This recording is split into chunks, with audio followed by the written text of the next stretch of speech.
Hello, hello. Hi Lee, how are you? Hope you're well. Happy Friday. It feels like it's been ages since I've been on, but I think I just missed Wednesday. This week has taken forever, but I hope you're good. How did the move go? Oh no! Fanny's exposed! There he is, the man, the legend. How are you, Cyanjin? Exposing that fanny like there's no tomorrow. Good, thanks. Hope you're well. I am. I'm just tired today. Spent like most of my day sat at the computer, so the moment that is me. Friday funny. Excellent. How are you anyway? Blah, blah, blah. How are you anyway, Cyanjin? Are you well? I hope you're good. Okay, I've been meaning to pop into your streams this week, but I've just been like all over the place.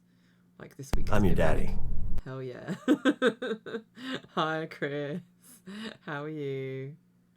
Movement well. I'm settled in now. Just got to get my internet sorted. Then I can stream again. Yay! Is it like really shit internet? We had that when we moved in here. It was one of those things you just don't think about, and then you're like, fuck.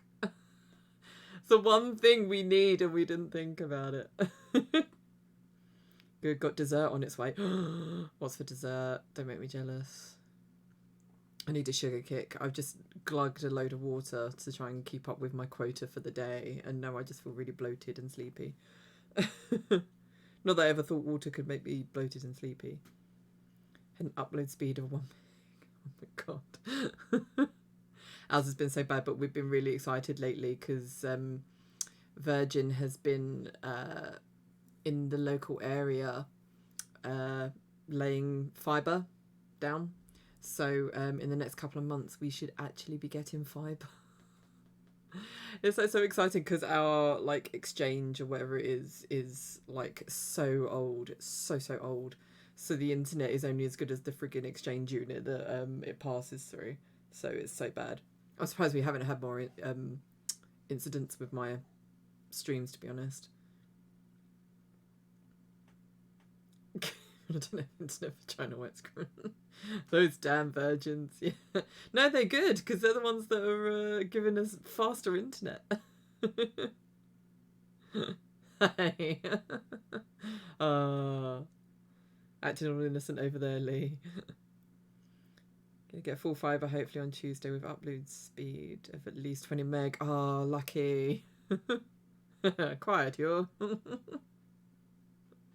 So yeah, seeing as it's Friday, or like Friday Fright Night, however way you want to say it, when will they bring me fibre? Just eat more like Weetabix for breakfast. That will give you fibre.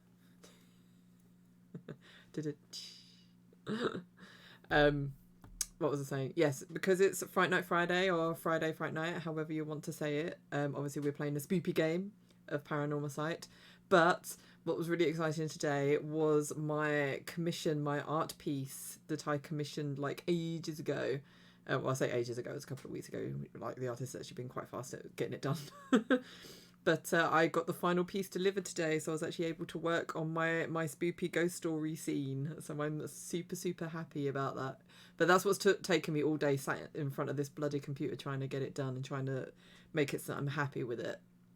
So I have now a scene. So whenever people redeem a Spoopy ghost story, I can change over to that scene, and then I'll read a ghost story while that scene's on.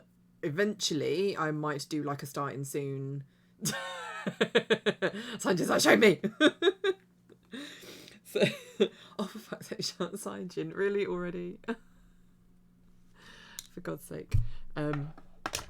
But yes, so eventually I hope to do more with it in terms of for ghost stories on my YouTube channel, make it a scene for when I play scary games and stuff. So that's the plan. So I drink. It gets me thirsty having to take my glasses off and whisper. Have a compulsion. Must be fulfilled. Okay, well, let me find the ghost story first before I change over, because obviously I don't have the camera on me. So, trying to think.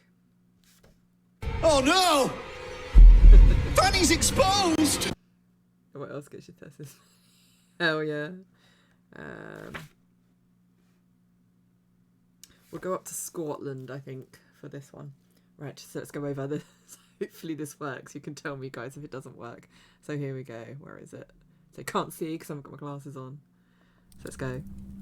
Right, so hopefully this works. Let me know. Oh, hi, Athos. Hope you're well. Did I enjoy London? I always enjoy London. London's great. I do love London.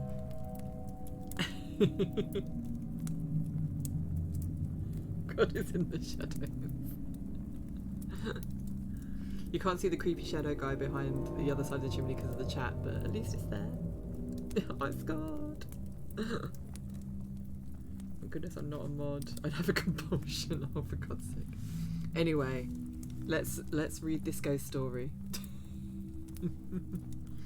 So, nearby Buckhome Tower is reputed to be haunted by a former laird of Buckhome. Oh no! Fanny's exposed! Weird stories are told of strange noises heard in the dungeon, and there is talk of an everlasting bloodstain on an old beam. 200 years ago, a laird of Buckhome, a man called Pringle, whose family still owns the property, ill-treated his young wife and 10-year-old son so badly that she ran off with the boy. Left on his own, the laird's behaviour became wild and violent, and his great delight in those days of the Covenanters was to hound these upholders of the forms of worship no longer countenanced by law. He kept 2 ferocious dogs, the terror of the local inhabitants, expressly for this cruel purpose. Known as a local supporter of the government, the laird was called upon one day by a captain of the dragoons to assist in breaking up an unlawful assembly of Covenanters on nearby Ladhope Moor. Delighted to assist, Pringle shrewdly guessed where the gathering would take place, but when he arrived on the spot, he found that the assembly had somehow received warning and had disbanded, all except one old man, Geordie Elliot, whose wife had once been in the Pringle service. His son, too, had stayed by his father's side when the old man had been thrown from his horse and was badly hurt. Both were known as Covenanters. The wicked laird of Buckhome was for disposing of men on the spot, but the captain decided that they might be able to give information about their fellow Covenanters. It was arranged that Pringle should hold them prisoner for the night and that the captain would send an escort to them the following day. Back at the tower, the prisoners were thrown into the dungeon, which exists to this day with its grisly row of iron hooks suspended from the ceiling. When the captain and his troops had left, the laird dined and soaked himself with brandy, well pleased with the day's work. The hours passed and brandy followed brandy. Hours later, the servants were awakened by loud cries from the direction of the dungeon, where the prisoners had been left for hours. They heard the laird stagger and curse as he made his way downstairs. Fearful sounds reached their ears, and several servants hovered at the dungeon door, when at length the laird stumbled out muttering something like, "Swine should be treated as swine." He staggered towards the main door, and there, when he had opened it, stood an old woman. Pringle stopped dead in his tracks. It was Isabel Elliot, looking for her menfolk. The laird muttered some drunken oath and dragged her to the dungeon. A piercing scream broke from the woman's old lips when she saw, suspended from the hooks like carcasses of swine, the bodies of her husband and her son. Screaming and wild-eyed, the distraught woman ran out of the dungeon, fell headlong and sobbed uncontrollably. The drunken laird stood looking down at her, perhaps for the first time realizing the enormity of his crime. Slowly, old Isabel rose to her feet, and in a quiet tone she cursed Pringle for what he had done. She called down the vengeance of God upon him, so that the memory of his evil deeds, like hounds of hell, should haunt and pursue him, waking and sleeping, and he should find no place of refuge in this life or in eternity. After that, Pringle firmly believed that he was haunted. He would imagine frequently that ghostly hounds were at his throat night and day. Before long, he died a painful death, full of horror at the last moments, which were accompanied by convulsions as if his body was being worried and torn to death. As the first anniversary of the laird's death approached, a ghostly figure was seen in the vicinity of the tower, running for his life from baying hounds. On the eve of the anniversary of the baying of the dogs and the sound of someone calling desperately for help were heard. There were also the there was also the noise of hammering on the great door. A terrified old retainer called out to ask who was knocking, and a voice answered, asking to be admitted for mercy's sake. It sounded like the voice of the dead Laird of Buckham. The faithful manservant at length plucked up enough courage to throw open the door, but as he did so, there was only silence and nothing to see in the dark night. Next night, on the actual anniversary of the death of the Laird, the baying of hounds was heard for the third time. Coming now from the dungeon, and again a voice the old servant recognised cried out for help. Everyone in the place was terrified and stood listening to the dreadful commotion in the dungeon. Baying hounds, frenzied breathing, blood-curdling screams, and finally silence. Every June, it is said, these same sounds are heard by those who are able to hear them from the depths of the dark and mysterious dungeon of Buckholm Tower.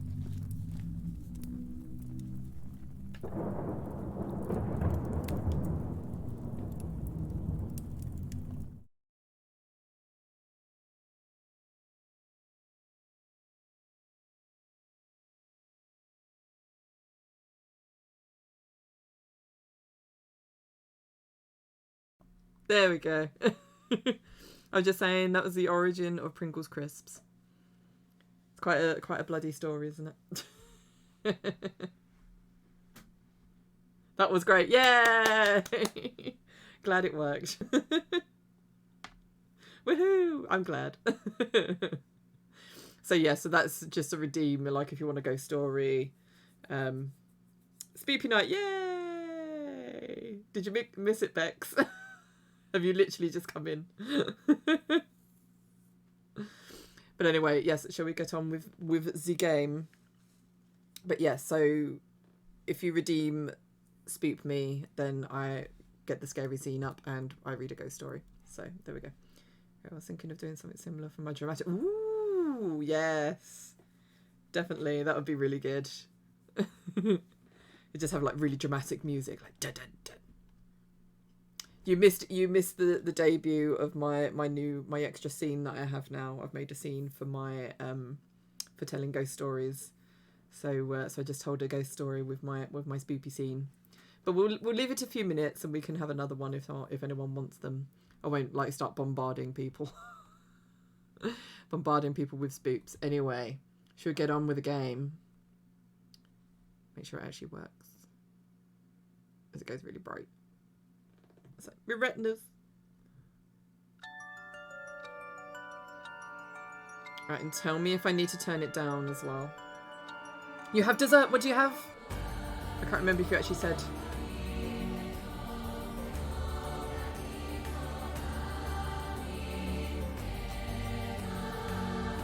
Why is it? There we go. Waffles. Yes. I'm sure Sanjay will hear him with his shenanigans later. He's always here. Anyway, yes, do let me know if it's too loud. Is that okay for everyone in terms of volumes and stuff?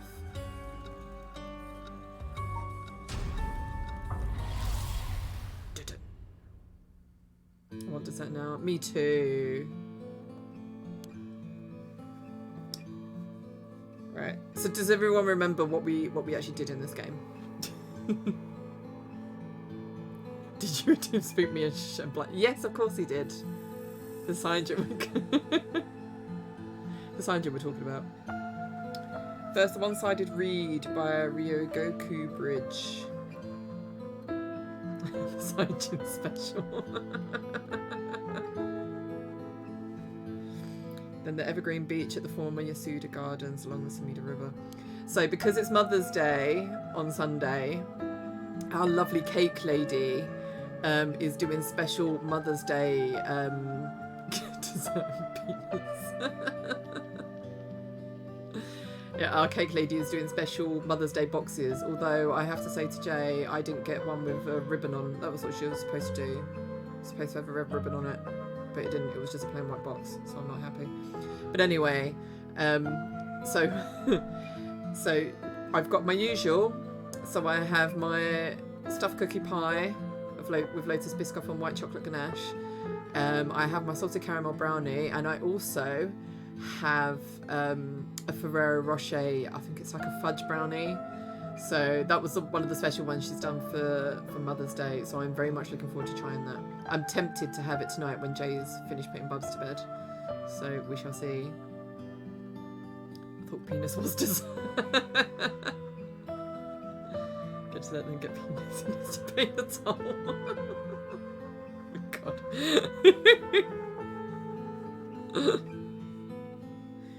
Finally, Samida River.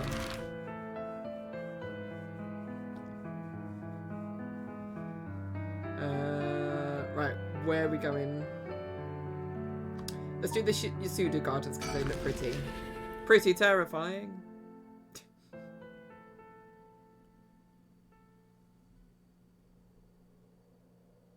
Former Yasuda Gardens. No cake without cake. There was some kind of incident here recently, so the entrance was closed off, but it was easy enough to sneak in since there are no guards at this time of night. This means it's very pretty is going to lull us into a full sense of security. Would you hear on the last stream? Because, yeah, it's very much like that. However, disrespect you. Does anyone else know that guy that does that? Because whenever I see the word surroundings, I can't help but think of him doing that. That disrespect your surroundings, and he just goes and, like, hits things or, like, does whatever. Oh, you missed last week. Oh, that was a lark. Stand behind the bushes. I love that sound. What sound? It feels weird being in these magnificent gardens after hours. There's not a visitor or groundskeeper in sight. The Ryogoku public hall is also on the grounds. Its eye-catching structure makes this place feel even more otherworldly. Okay. Lush green park administered by Sumida City. As is common in traditional Japanese gardens, its large central pond is shaped like the character for heart. The paths that crisscross its grounds, lined with stone lanterns, are perfect for strolling while appreciating the foliage or bird watching. The gardens once pulled in water from the Sumida River so that its pond would ebb and flow with the tide, a novelty in Edo, which had begun filling in the bay to support its expansion, but the practice has been discontinued in modern times due to flood prevention measures. So, yes, so with this one, Bex, is kind of, as you can see, it's like a point and click. It started out quite freaky. It's all about, it's the 7 tales of something, I can never remember the full name of it, but it's basically, it's like urban myths or like folklore in this part of Japan. And you're this guy, meet this girl, and she she takes you to like the city centre at like 2 o'clock in the morning or whatever it is. Some freaky shit happens. She gets like killed, or cursed, as someone told him what he'd done to her, and so now you're able to go around and curse people. And the whole reason he's going around to curse people and like kill them is so he can take their souls and try and bring her back from the dead. It's kind of like, it went really dramatic really quickly, but it's just super freaky. Super freaky. He's asleep. Yay! She even didn't give us Sandy. No. All she kept saying was, "It's behind you." And I was like, fuck no. Think. Question is, what do I do about this? And also, it like is point and click, and there's a lot of reading. Man cake. We all love a man cake. So items. So the question is, what do I do? I'm your daddy. Yeah. Hell yeah. Feels weird being in these magnificent gardens after all.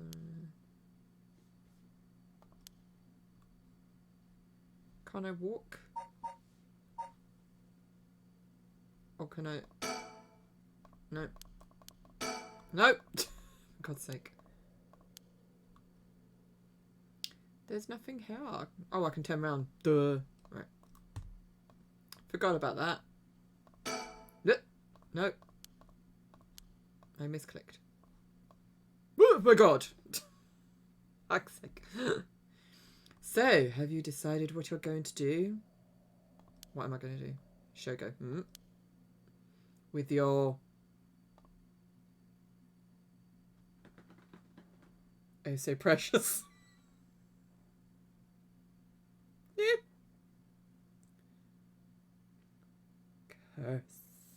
Stone. Oh no! Fanny's exposed! The Lady of the Bush. Dun dun dun. It's behind you, me. No, it's in front of me. Count me. Yeah. As soon as I snuck into the gardens, a woman inside called out from behind me. You were.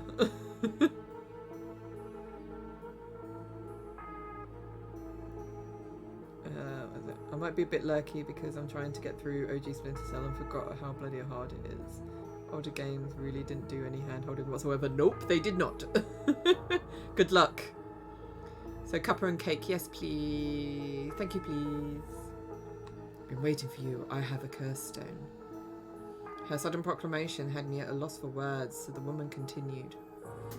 I have you in a position where I can use my curse on you whenever I please. If you hand over your curse stone, I will at least spare your life. In that moment, all I could squeeze out in reply was, let me think about it. Which cake? I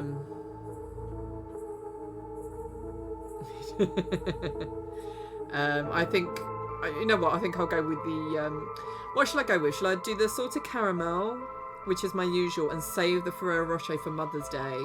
Or should I have the Ferrero Rocher one now? This is the big question. But she's like, it only works if you think it works. Pretty much.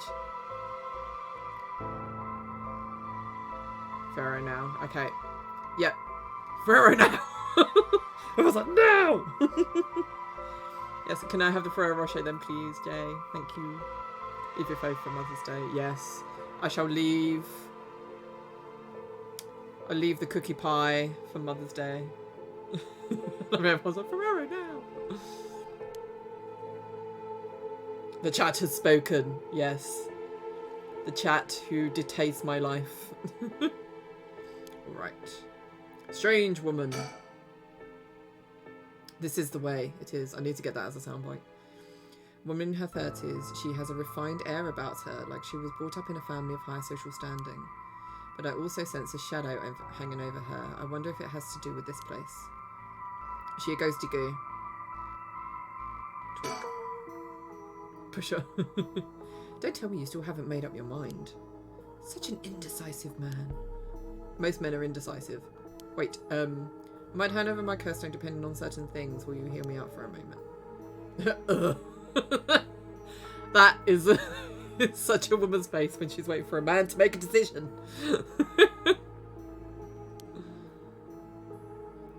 Sure, go on. Introduce yourself. If we're going to talk, we should get to know each other better. My name is Shago. Stop! Huh? Let's not do that, alright? If I know your name, I might start to feel sorry for you. Does she pay out for my stone? Oh my god. Dun, dun, dun. I'd have a harder time killing you. You would? Don't you think? 7. Uh-oh. She's counting down about curse stones. If you take my curse stone, what are you going to do with it? With your curse stone? It's brimming with soul dregs, isn't it? He's already killed so many, no? How does she know so much? I like to avoid such crude methods myself. Ah. Right of Resurrection. You want soul dregs, that means you're after the Right of Resurrection too. Not that I'm trying to compare our circumstances, but can I ask what led you to this? Oh my! Do you mean that if my situation is more dire than yours, you'd give your curse stone to me? Sure, I'd consider it, so tell me. Liar. Looks like it's limited turns, yeah. 2 stones. Well, what do you want for tea, man? Don't know whatever you want makes tea. Man, don't want that. Yes, I know. Okay, men. Huh? You wouldn't hang your fate on something as superficial as that. Nor would I. Ah. Talk.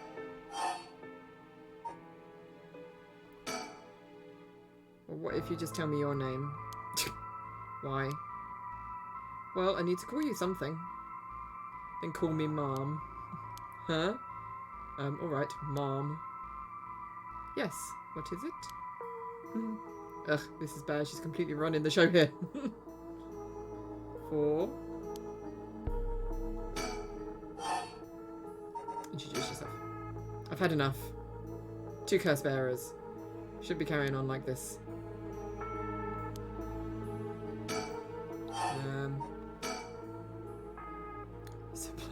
Puncher in the boob. My son. Oh, what? He'd be in sixth grade now. If he was still alive. Ah. When I'm one of the big kids, I'll help look after the first and second graders, he'd say. He always had a strong sense of justice and responsibility. He wouldn't stand by when he saw other kids being bullied. He'd defend them, even if he was no match for the bully himself.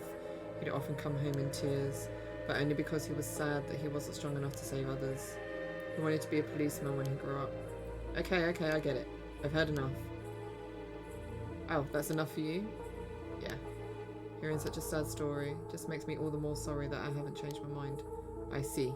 So even after what I told you,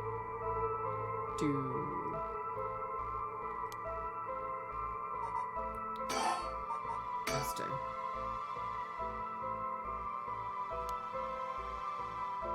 Can I not? Man.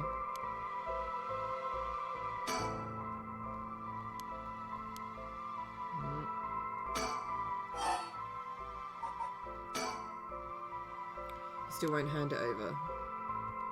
Ugh. Can you take soul dregs from other curse bearers' stones and add them to your own? Who knows? But you have to admit it's worth trying. So basically, you want soul dregs, but you steal the ones others have gathered because you don't want to get your own hands dirty. You're half right, but half wrong too. I don't mind getting my hands dirty. I just want to end this with as little trouble as possible. Understand? Such a shame. What? This is the end for you. No. No.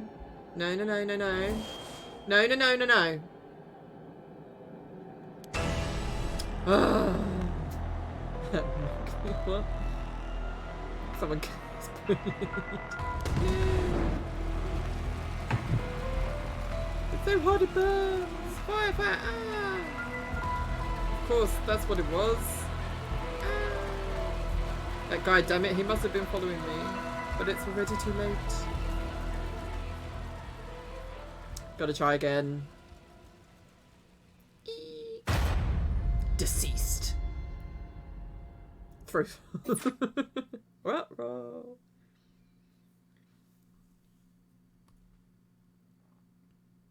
My, you seem to have arrived at a less than favourable result. Shall we try again? It was not all in vain, however, as you finally realised how the curse is activated. Fear not, you may make as many attempts as you please from the conversation with the lady. Try again. Very well, remember how to ward off the curse when you return. Bear in mind, Shogo-oki has no way of realising it himself, so you must react for him. What?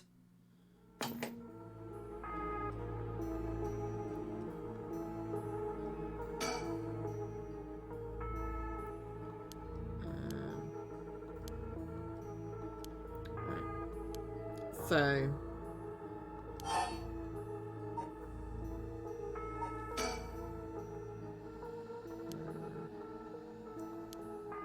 do we just keep doing curse stones?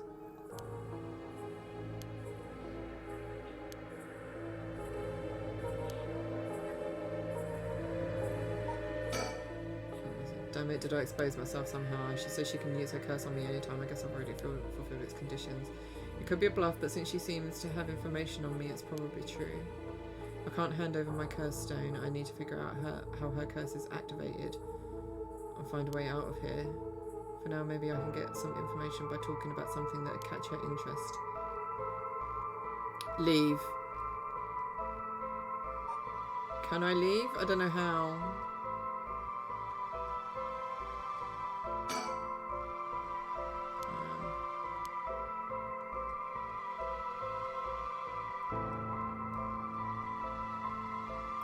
Pee on her, that gets to leave.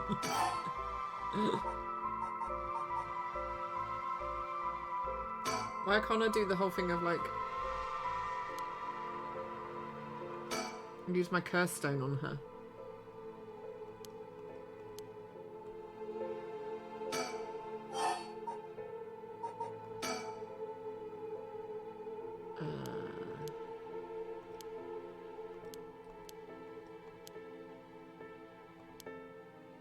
Okay, so we've done all this. She needs to leave. Don't know how to get her to leave. I bought some red velvet cupcakes for my mum for Mother's Day. Would it be bad if I ate them? Yes.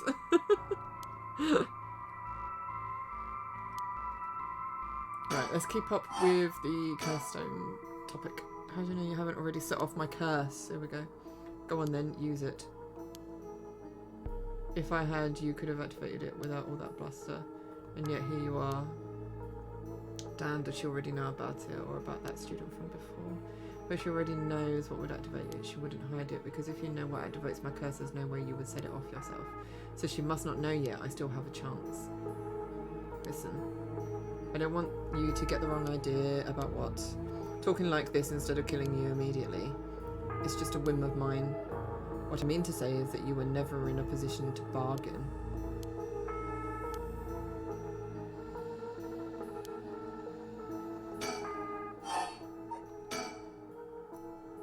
You actually can't kill me, can you? And that strange countdown from before too, it's all just a bluff to threaten me. I don't give in to threats, so why don't you just give this up? If that's the case, give it a try then. Only 5 more now. Let me tell you the number.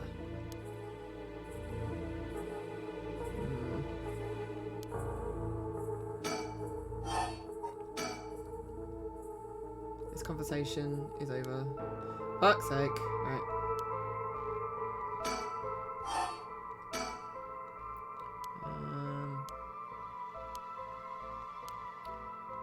I'm gonna die again.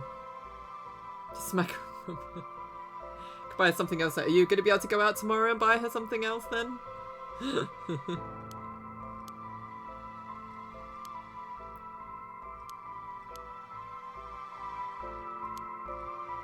on.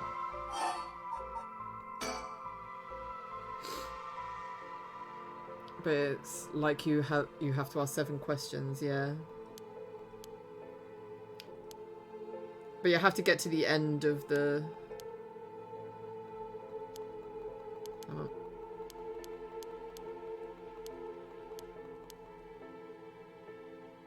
Caco fell out of the pack and into my mouth. Oh my god. No shame. No shame.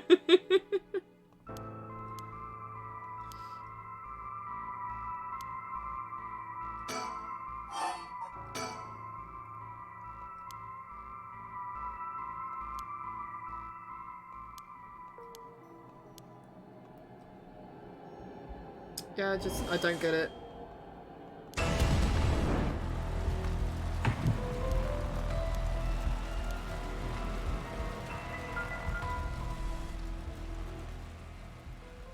So we'll try with the middle one. See if that one works. Seems like you can move around and it doesn't make the countdown go down. There's nothing really for me to move around and do. Like, it's literally like you just... See, all I can do, I can't actually move. I can just turn.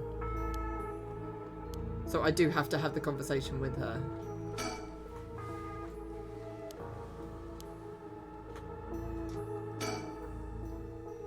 Yeah, I heard you come in.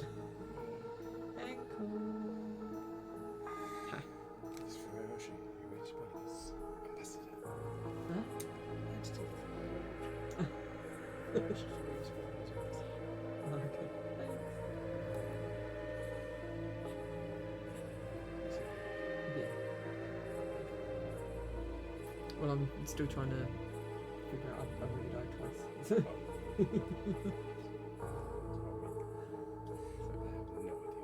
Yeah, well, it's just trial and error, isn't it? So.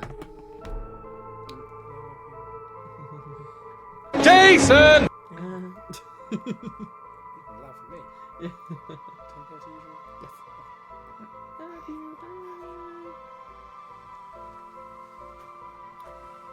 I once gave my dad a cake that I'd had a piece of already. He just laughed because he knows I'm a dickhead.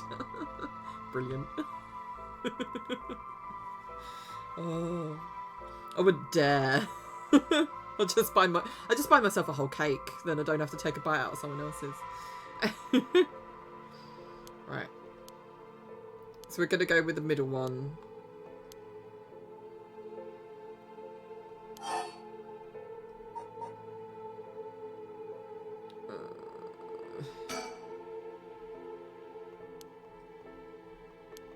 Right, come on. Although...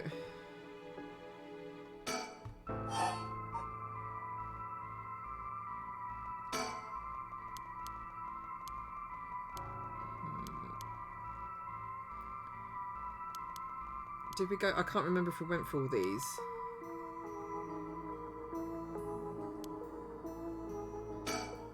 Did I expose myself somehow? She said she can use a curse on me anytime. I guess I've already fulfilled its conditions. It could be a bluff, but since she seems to have information on me, it's probably true.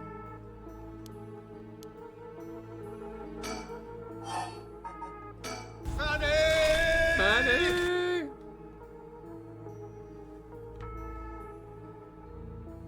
I'm gonna break this in half so it's... Oh my god, that's so dense.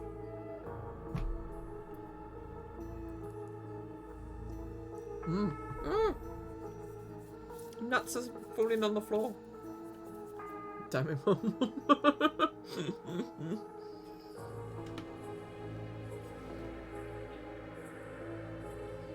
I'm losing my nuts. What one are you after then? Damn it, Fanny. Oh. That doesn't sound like Fanny at all. Oh, for God's sake.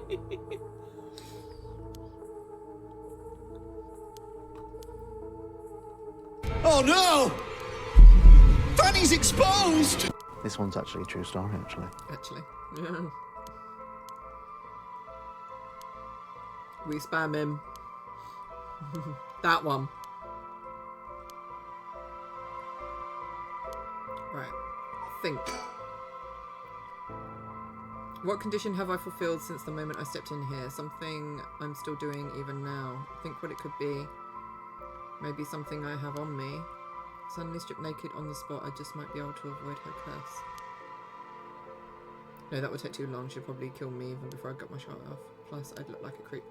Other possibilities of condition has to do with the location we're in. If being here is what activates the curse of the Evergreen Beach, then I'll continue to meet that condition as long as I'm here. In which case, there's no escape. She'd activate her curse before I got away from the gardens.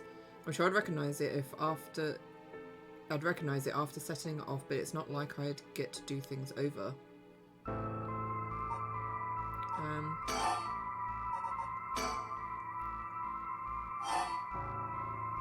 it away. Huh? Throw away this lighter. Why did I suddenly get the imposter to do that? Yes, really, throw it away. Whee! Huh? What did you just... Oh. Why throw away your lighter away all of a sudden? Huh? Well, I just kind of felt like it. How? Why is she losing it all of a sudden? Suck it, bitch. Yeah. Could the lighter have been what fulfilled the condition of her curse? But why? How did I... Use curse! Ta-da! Bitch! Ah!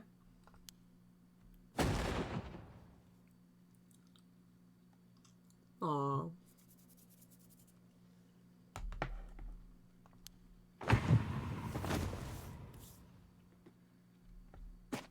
Fire and lighter, exactly. Cursed Stone of the Whispering Canal has gained 25% soul dregs.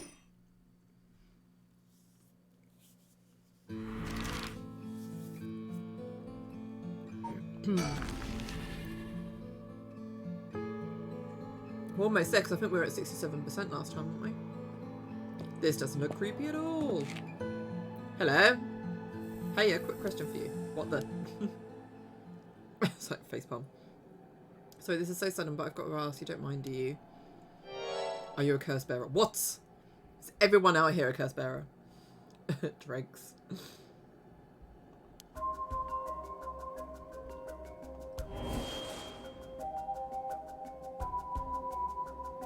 That's not good.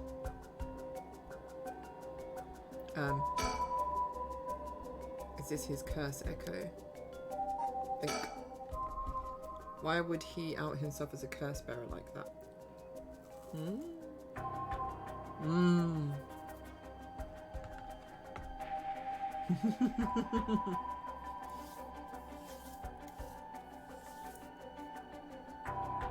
Sexy ghost legs. But no fanny, no.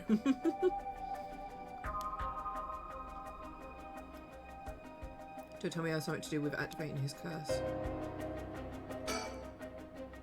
Making it obvious, but he's a curse bearer himself. What's he trying to pull? Maybe he's confident that he can activate his curse before I activate mine. I've got to be careful. How should I respond here? What's that? The hell is that? You took too long to answer. Huh? Plus you glitched behind me when the curse echo appeared. I knew it. You're a curse bearer too. You can stop trying to hide it now. Not that you were doing a very good job. Bitch! Damn it! Yeah, you're right. I appreciate the honesty. I just want to have a nice calm little chat. Do you really? Name's Utaro Namigaki. My curse echo is the foot washing mansion. Ta-da! Person of interest.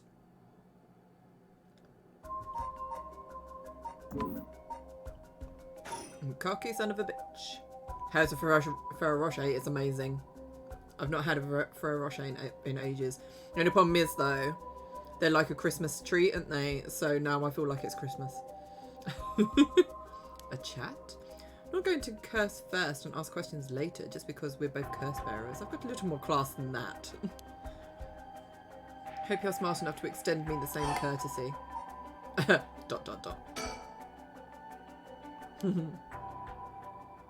Oh, I didn't hear your answer. You aren't thinking about whether you can set off your curse before I can activate mine now, are you?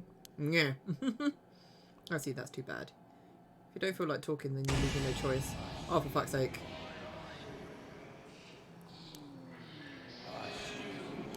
What are you? What the... Is this the voice of the curse echo? Among the 7 mysteries, the resentful memory of the foot washing mansion is particularly strong.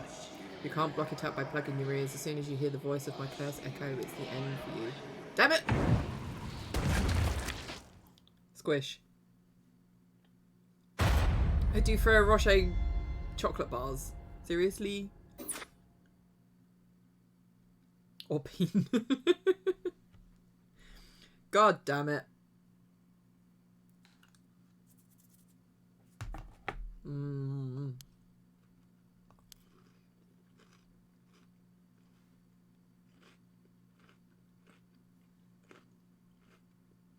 Have a way to evade curses that no one else is capable of, do you not? Do I?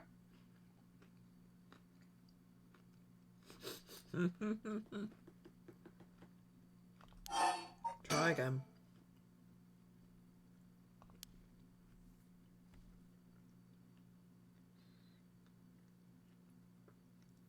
We've even got that one from everyone else's stream. I think I'm the only person that doesn't have one.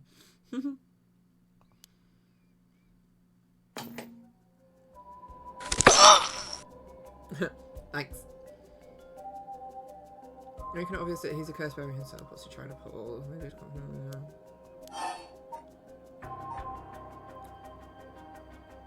So if I don't acknowledge the curse,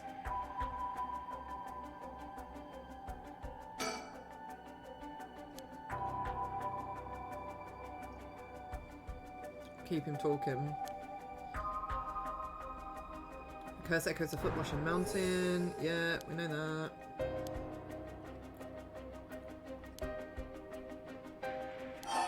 Alright. Fine, chat away.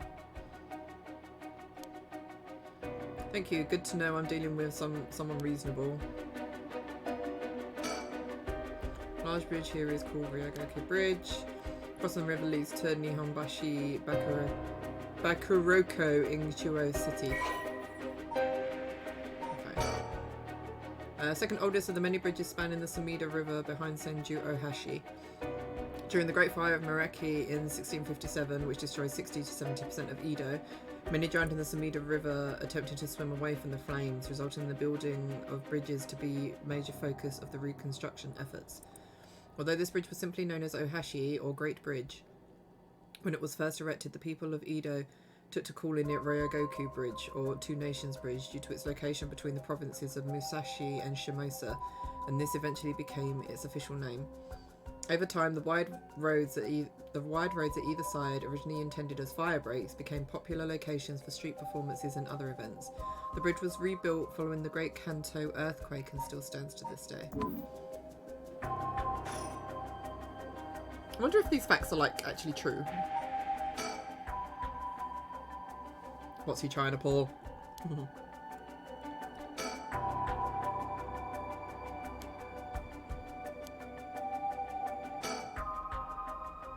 Right, let's talk. What do you want? What do you want? Right, I'll just cut straight to the chase. Will you join forces with me? Join forces to gather soul dregs? Yep, you're using your curse because there's someone you want to resurrect too, right? In that case, it would be more effective for the two of us to work together than do it all yourself. Think about it, we could split the work and we'd have two kinds of curses at our disposal. Working together, I hadn't thought about that one before. Can the soul dregs in one curse stone be moved to another? That's a fundamental requirement for this to work. Well, we'll have to test it, and I can't do that alone either. I see. Fine. Alright then, if working together helps us both get what we want, maybe it's not a bad idea. Thanks, glad to be dealing with someone who can think things through rationally. But there's something I need to know in advance. Tell me, how many soul dregs do you have right now? None. Right, I have some, of course. I am more than competent after all. I'm asking you how many. I'm at 1%, but don't worry about it. My curse is so easy to activate, I'll have plenty in no time. I bet you haven't managed to get any of your own, have you? I'm at 92%. Oh. Say what? That's the amount of soul dregs I have in my curse stone right now. What? Wait, are you serious? You're not even close to being on my level. Oh my god, why are you being such a sarky bitch? I'll keep gathering soul dregs on my own. Let's forget all this joining forces business. You gotta be kidding me. I call you a bluff. Don't think you can scare me off so easily. I see, that's too bad. Oh, what? No. Fuck's sake. You're cutie.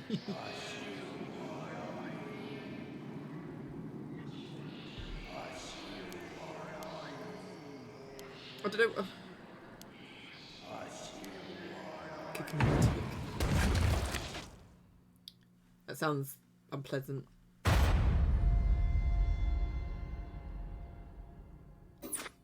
Is seduction an option? So, smoke injection on my part, but you have a way to evade courses, but that no one else is capable of, do you not?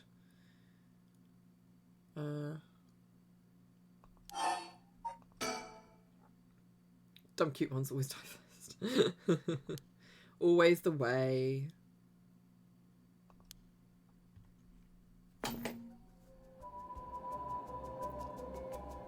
Okay.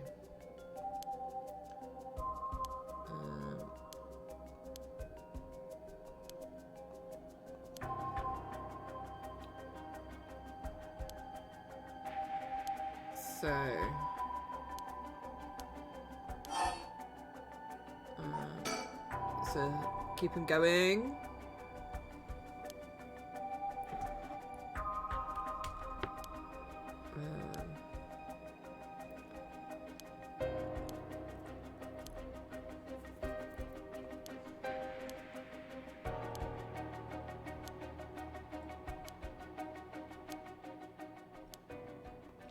Am I going to end up doing the same thing again?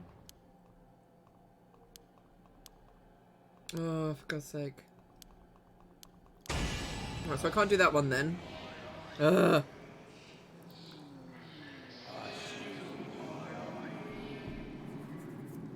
I do get like Fatal Frame vibes with this game.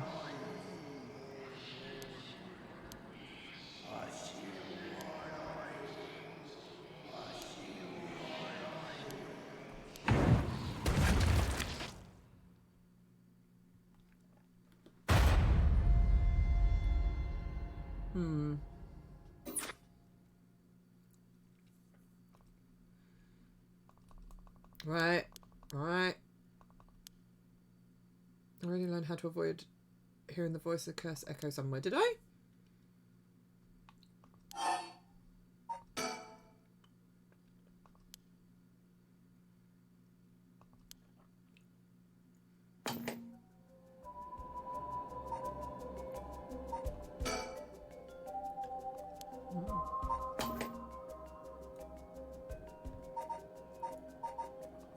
Files. Phenomena curses. Curse echoes.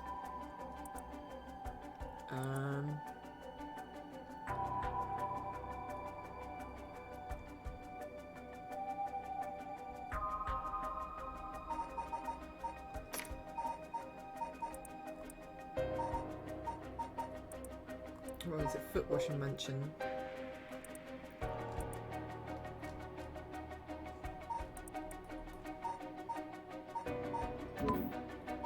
I don't know.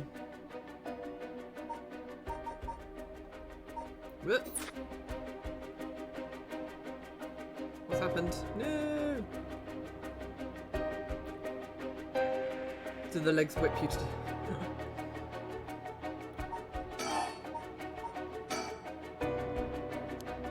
That does nothing. Yeah, does it do like a windmill kick or something?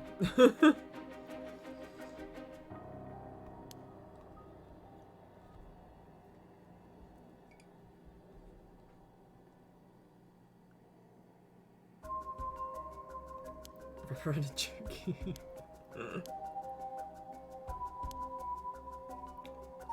Do I?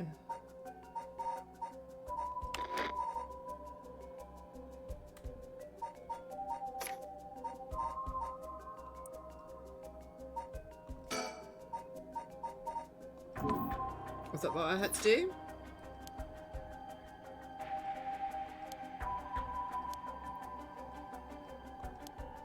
I don't see what else I can do.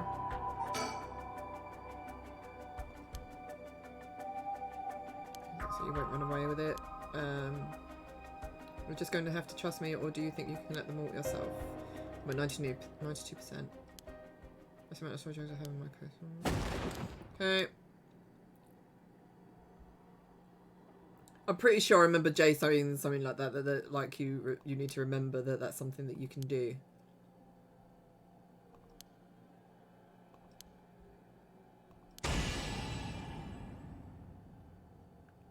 Yeah, because we can't hear it now.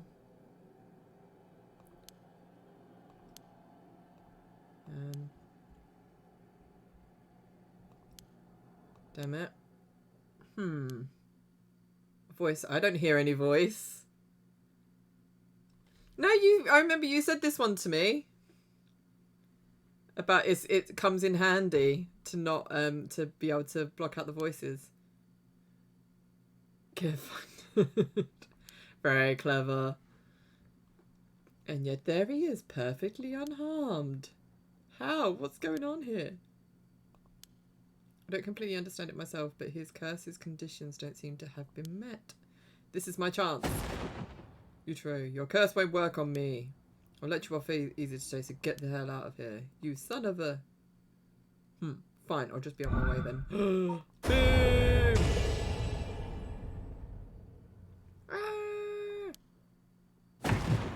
Why? How?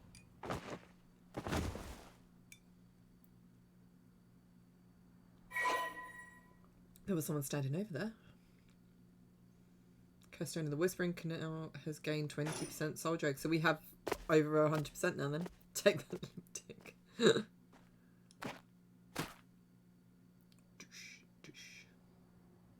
Thank God, and now I've gotten the last of the soul dregs I needed. Was that just coincidence? He wasn't able to activate his curse for some reason? Things are going well. Luck must be on my side. I wouldn't talk too soon. Oh, I should check my curse stone. It should have gained a lot just now. Boom! What is it going to explode?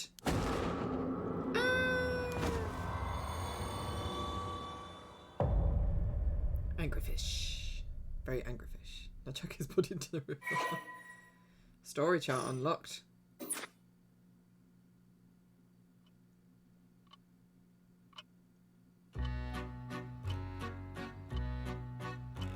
Pardon the interruption, but I'd like to take this chance to tell you about the story chart, okay? This is the screen which will appear when you open the story chart. From here, not only can you see the overall structure of the current story, you can also progress along different branching routes by playing past stories over again. We could call this exactly the power that Shogoroki has sought after. Normally, you would have been able to use the story chart feature freely. However, due to certain circumstances, it has been locked until now. From here on, you will return to the story chart from time to time, break from the story. At those times, you will choose for yourself which story you wish to continue next. Okay. Okay. His mask is cool, isn't it? By the way, should you use the story chart to replay a past event, do you know what you must do and where? Of course you do! After all, you've gotten this far. What trigger did Yoko Fukunaga set off that led her dying the way she did? You've come this far several times, so I have every confidence you will be alright. As long as you make sure not to do that thing. However, like the lighter and voice earlier, Shogo Oki has no way of knowing that himself. On that note, I am curious. Have you determined how many people Shogo Oki has killed with his curse? Trying to think. Well, you got the girl that he originally cursed at the beginning. Then that smarmy bloke. Then the schoolgirl. Then the young woman. And then the other guy. So I'm saying 5. It's a storyteller. What, this person? I have no idea because he's got a mask on. I think it's 5, yeah. We'll go with that. I see, I see. So that is your understanding of things. As it turns out, the correct answer is 0. Well, that is all. What? Please continue the story at your leisure from the story chart screen. Oh.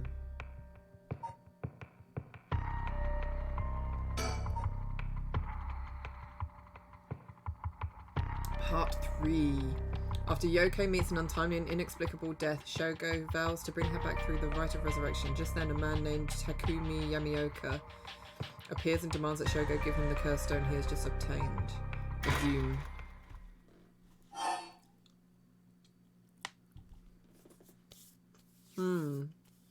This is really confusing. I've got no idea. Start from the beginning.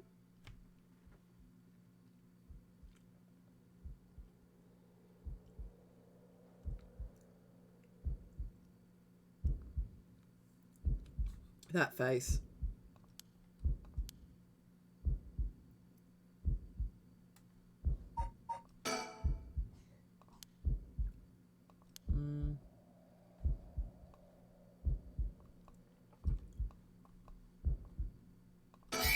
Oh, why?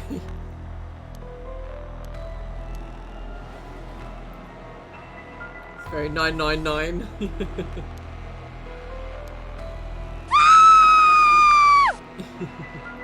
a bit sorry, I've got a call in ambulance, I need a phone. Phone booth, yeah.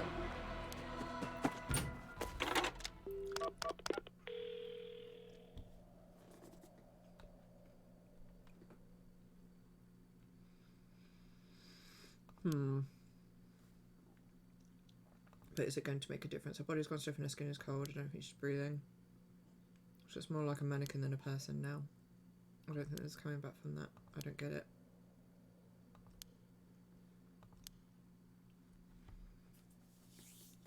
How did this happen? That's what it looks like. She's going. How could someone so bright and bubbly just suddenly just drop dead? Resurrect her. Hmm? Oh, that's right. The right resurrection she was talking about really does exist. There might be a way to bring her back. Someone can drop dead out of nowhere like they were cursed, then why shouldn't there be a way to bring them back to life? I could believed in it, so if I believe in her, it seems completely possible. Maybe, just maybe, I can still save her. Even if I've got to deal with spirit senses and curses and whatever, I've got to try. Wait for me, Yoko. I promise. I'll use the rite of resurrection to bring you back.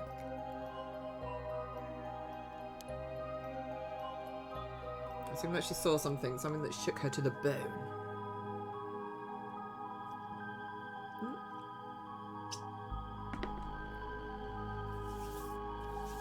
Don't worry, I think we're all lost, Bex.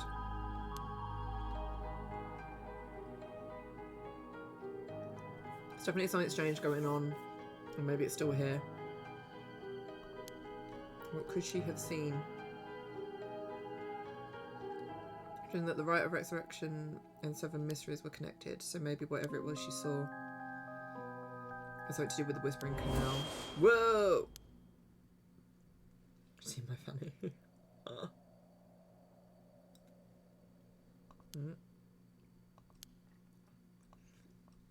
I'll be around here somewhere, but where? Standing here makes me want to scream. I've got bigger problems right now. Oh no! Fanny's exposed!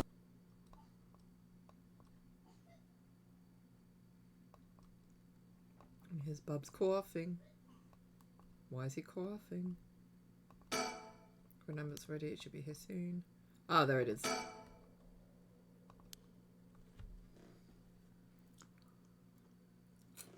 Mmm.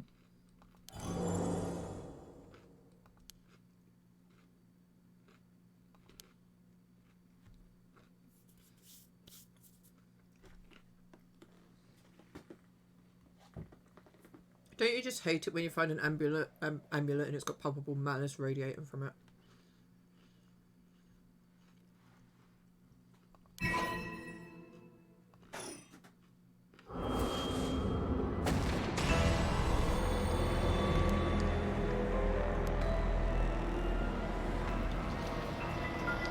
It's whispering canals, memories.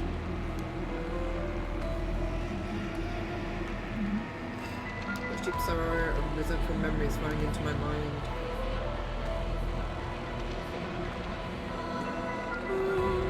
Kill them! Kill them! Those who walk away, kill them all!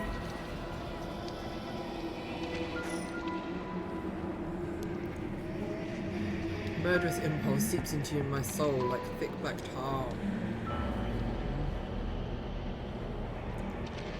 Now. Kill! Can you hear it, curse bearer? No, I can't. You who so strongly desire the right. Kill them! Should you seek life's restoration? Take your curse in hand. Reap lives by the score. Claim their soul dregs for your own. Collect enough to sate this vessel. And by the sacrifice claim the gift of resurrection. Or better yet, slay your fellow curse bearers, for theirs are the equal of droves of lesser souls. Now go forth and kill! What the hell was that? It was like the curse's memory flowed directly into my mind.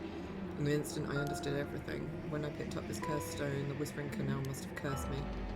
I also heard a strange voice. It told me that if I want the right, I have to kill a bunch of people with this cursed stone and collect their souls.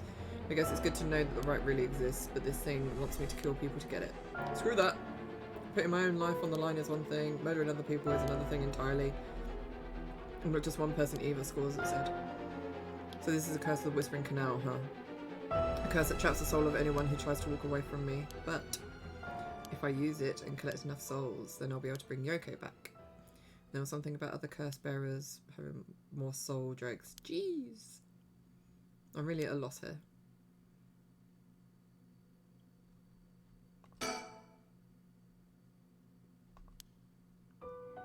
Oh, of course, I don't know how it took me so long to realise this has to be one weird prank she's playing.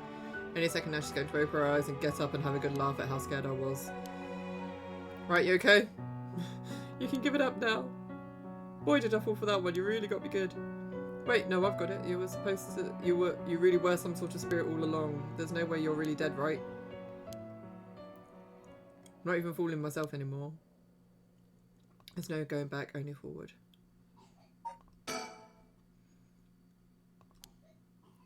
I'm in way over my head. Was Yoko the one who dropped this cursed stone? Does that mean she was the previous owner of the curse Whispering Canal? Then does she know what the rite of resurrection involved?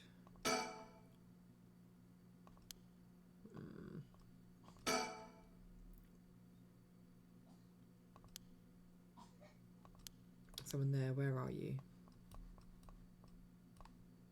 There you are. Shadowy figure.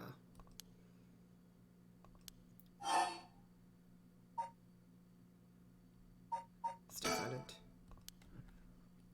Must be ignoring me on purpose. Maybe they're waiting to see what I do.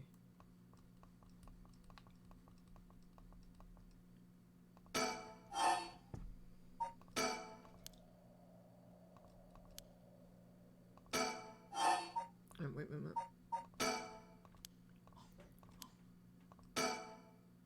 No, I've got my own curse stone in the castle whispering.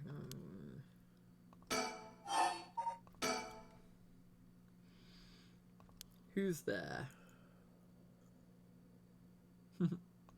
Man.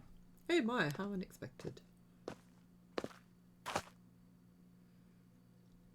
was your curse that killed that poor woman, I take it. What? I got your tongue, Mr. Roki? Huh?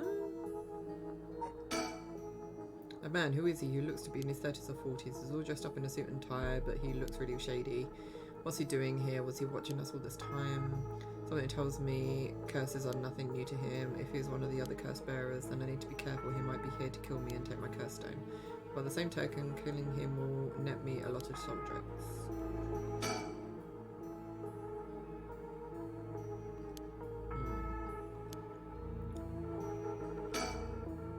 So I don't have a clue who you are. How do you know me? Have we met? Dear me, it's always humbling to find that one is not as well known as one believes.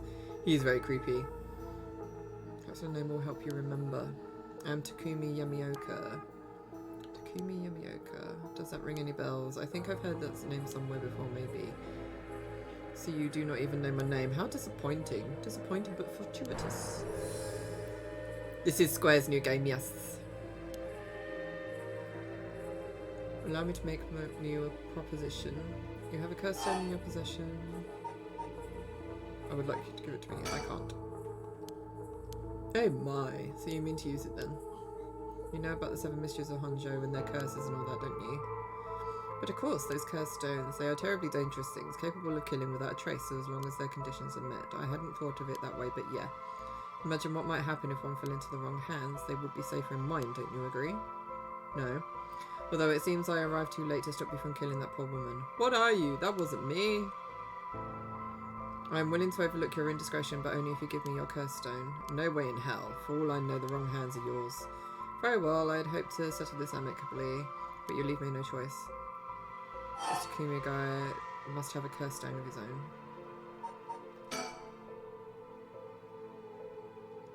At least it'd be safer to assume so. It would explain how he knows so damn much. So he can kill me instantly as long as he fulfills the stone's conditions. Until I know what these conditions are, I can't make any sudden moves. I have to keep him talking, learn what I can, and figure out a way to get my curse out first. You have to get him to walk away, that's what you have to do. How can I get him to leave me behind? Though it would be a waste not to take this chance to find out about the other curse bearers. I need to talk without keep him talking. My best bet would be about my curse stone. Intend to seal it away in a secure location so it may never be used again. I'm certain that you do too. Would rather be free of this burden. The power to kill without fear of consequence is in itself a curse. There are many ne'er-do-wells in this world who could not resist the urge to use it, all the more so if promised a chance to resurrect the dead. You'll seal it away. How? Or put it in the care of a sorcerer who is well versed in supernatural matters. If I have gained your trust, I must ask you to hand me your curse stone. What is that? I have to get to walk my link behind. He does that, or he can to do. He suddenly needs to be somewhere else. Probably here for alive. He's hoping something will happen by chance, and luck is really on my side.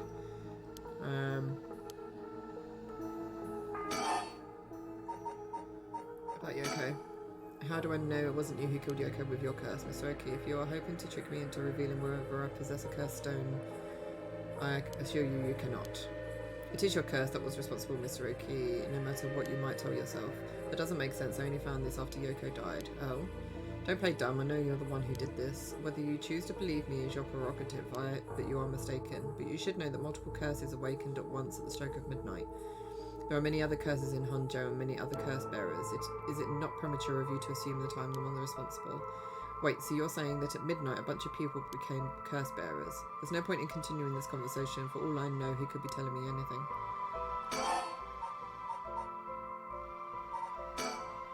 For each of the 7 mysteries, there's a curse and a curse bearer, right? Do you know who any of the others are? What would you do with that information? Just waiting for him to wake up crying. His coffee been getting worse, yeah.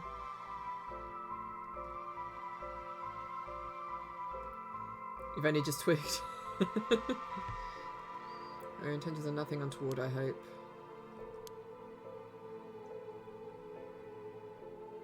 It is in the hearts of the selfish and insipid of those who would be most tempted by the rite of resurrection that the curses take root, and a curse's resentful memories impart a powerful urge to kill, as I am certain you are aware. You are a victim of circumstance, Mr. Oki, but your situation is exceedingly near. You must relinquish your curse stone for your own benefit before it is too late. Too late? It's already too late. There's no going back. All I can do is keep pressing forward. And if you're going to stand in my way, then I'll have to stop you. Am I taking that as a threat, Mr. Oki? I would encourage you to exercise more discretion before you fall foul of a curse.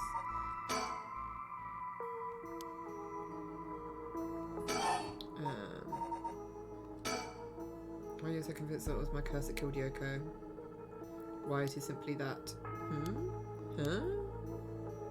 I do believe I just saw your companion move. She what? What are you doing? Should you not check on her? Before I give you my curse stone, I want to know who you are. I need to know if I can trust you. Reasonable enough concern. Very well, I am an associate of the great sorcerer Suigen Gamiodo. Suigen Gamiodo? Indeed, you must have heard of him. I believe he was recently featured in a certain magazine. My unfortunate companion there came seeking his counsel not a few days ago. It was from her that I learned your name. I thought she would have mentioned me to you, but it seems that was presumptuous of me. And when did this happen? Why, just 2 or 3 days ago. Gotcha. Yeah, I'm not buying that. He knows I don't know who he is, so he's just trying to feed me a story. I've only known Yoko for a month, but she never mentioned going to see a mystic. Although it is Yoko we're talking about here, so it's hard to say for sure.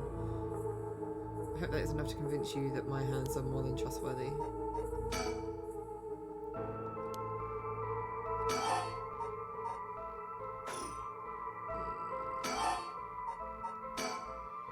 What are you doing? Should you not check on her?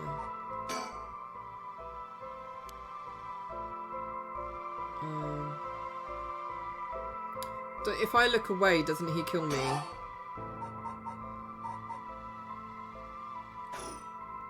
Oh, I know who he is, but I don't know how.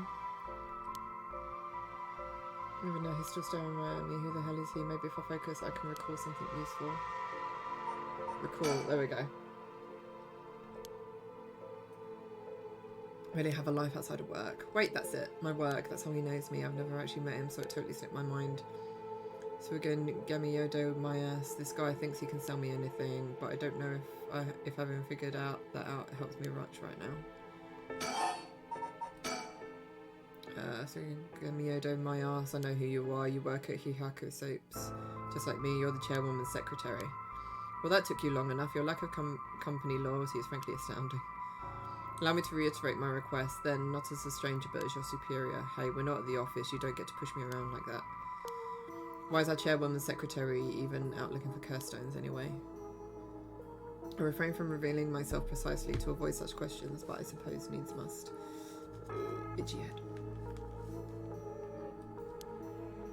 Since the dawn of the Showa era, the land of Honjo has nurtured our company's growth and vice versa. It is our duty to ensure that curses do not take root in this land we know as our home. I'm not sure I buy that. Like many things, it is not a matter that concerns the rank and file. The chairwoman has no desire to spread fear through our beloved company's birthplace. Now, if that is all, I must insist that you hand me your curse stone.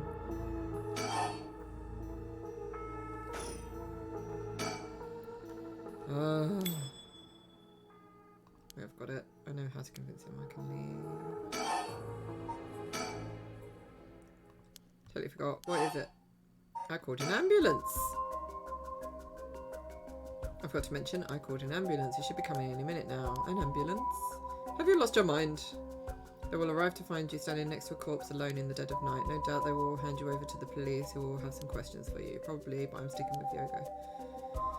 If you want to join me in an interrogation room, you better get out of here. You're telling the truth, I see. They're getting closer by the second. I cannot afford to be waylaid at this juncture. I fear I must take my leave. Sooner or later, I will return for your cursed stone. I only hope you do not abuse it in the meantime.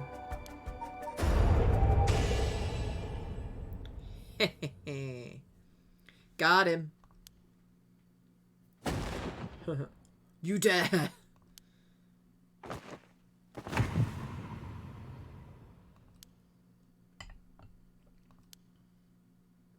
Dot, dot, dot.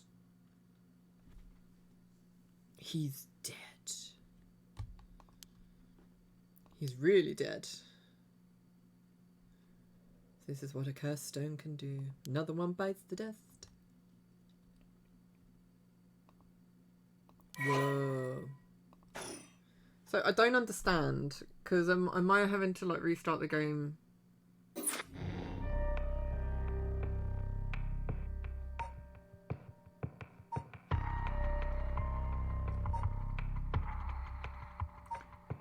So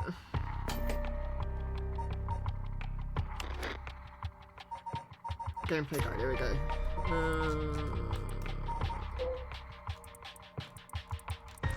Story chart. Use the story chart button on the menu to quit playing a chapter and return to the story chart. If you quit midway through a chapter that you haven't finished, you'll have to restart again from the beginning. Completed chapters can be resumed from various points in the chapter. The game will not return to a previous game state when resumed if you return to the story chart by using the suspend command.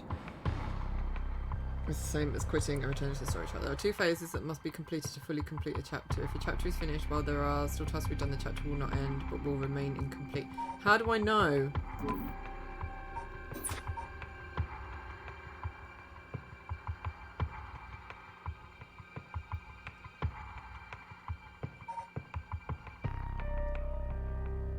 Have to understand. I don't understand. I really don't.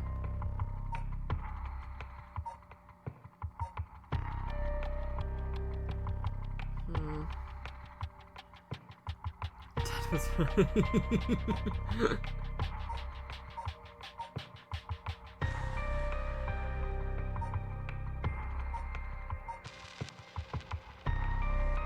What, do I do this one again? Here's just subscribe. See what happens if I do resume.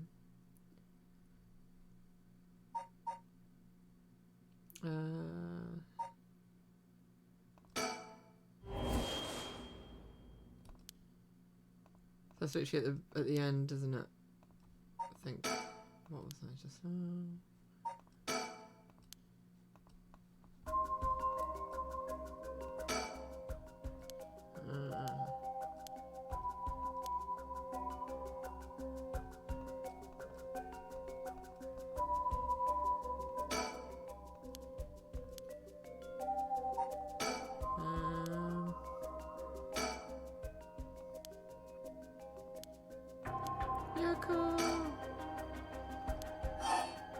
Yelling her name.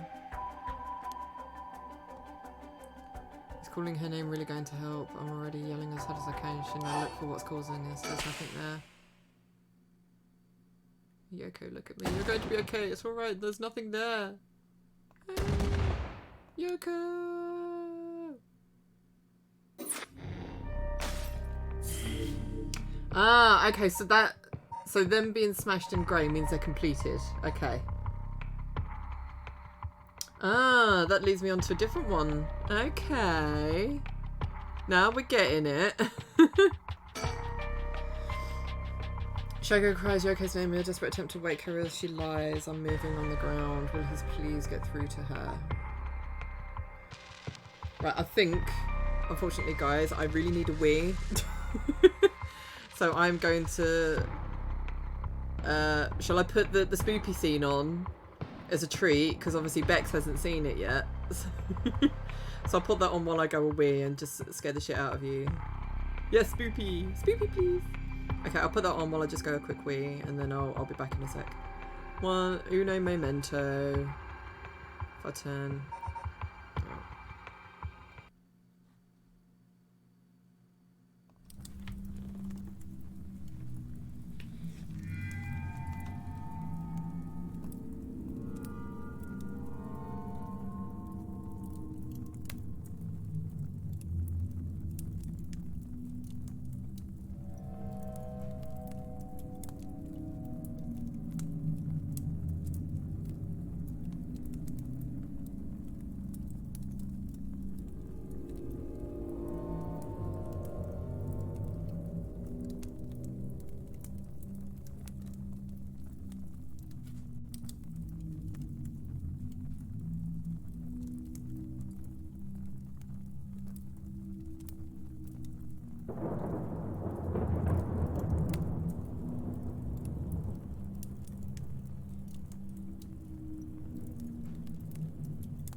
Boo.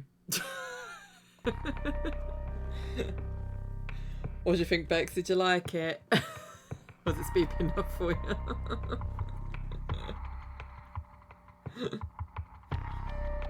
Ah! Yeah, me coming back is scary. Love it. Yay! Pussy jumped out at me. No! Damn it, pussy.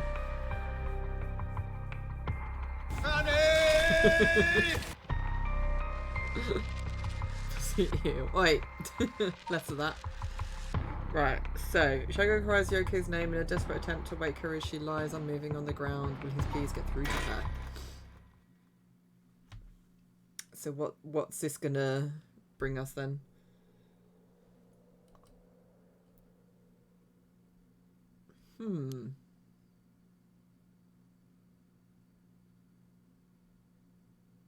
Huh?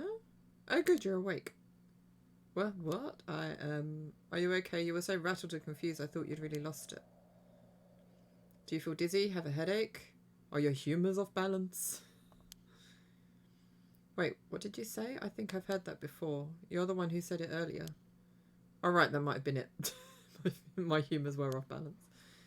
What? Back there? You ended up like that because of your humours? Yeah, I've heard that at this age your humours being even a little bit off can be fatal. Oh no. I'm glad you're back to normal now. Lance Reddick had passed away. Yeah, I saw about that earlier. I didn't get to read any articles on it, so I don't know what happened, but it's very sad.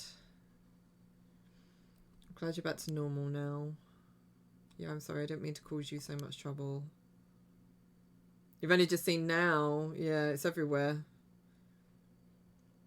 It's quite a shock, I think. It was only 60. It's no age at all. But I really don't remember what happened. Sounds like what happened to me. Maybe this place is dangerous somehow. What? Are you backing out? Oh, he was in the Horizon games. I didn't know, like, because it said he was in John Wick, so I wasn't sure who he actually was. I've not seen him in anything before. So yeah, it just doesn't feel safe to me, and I'm worried about you. Let's call off today's investigation. Come on, I just started feeling back to normal too. Nope, not happening. Go home. I'll even pay for your cab fare, okay? I ended up having to force a still protesting Yoko into a taxi. Even then, she wouldn't stop complaining. So to placate her, I promised I'd search the park on my own for a little while longer.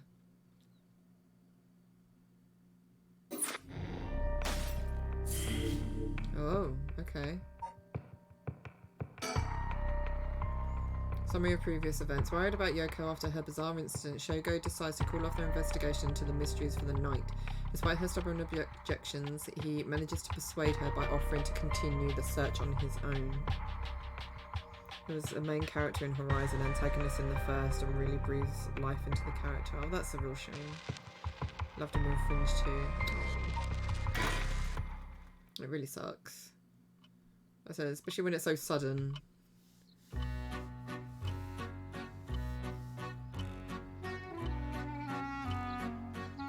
Don't really feel like this music really like fits the. I think in further news, oh no. Before dawn, a police officer on patrol discovered a man collapsing in a Samida country city park. Oh no. It is very gypsy, yeah. The man was taken to the hospital, but his death was confirmed shortly after. Investigations are still underway, but police suspect a connection to the other unexplained deaths found in the area at around the same time.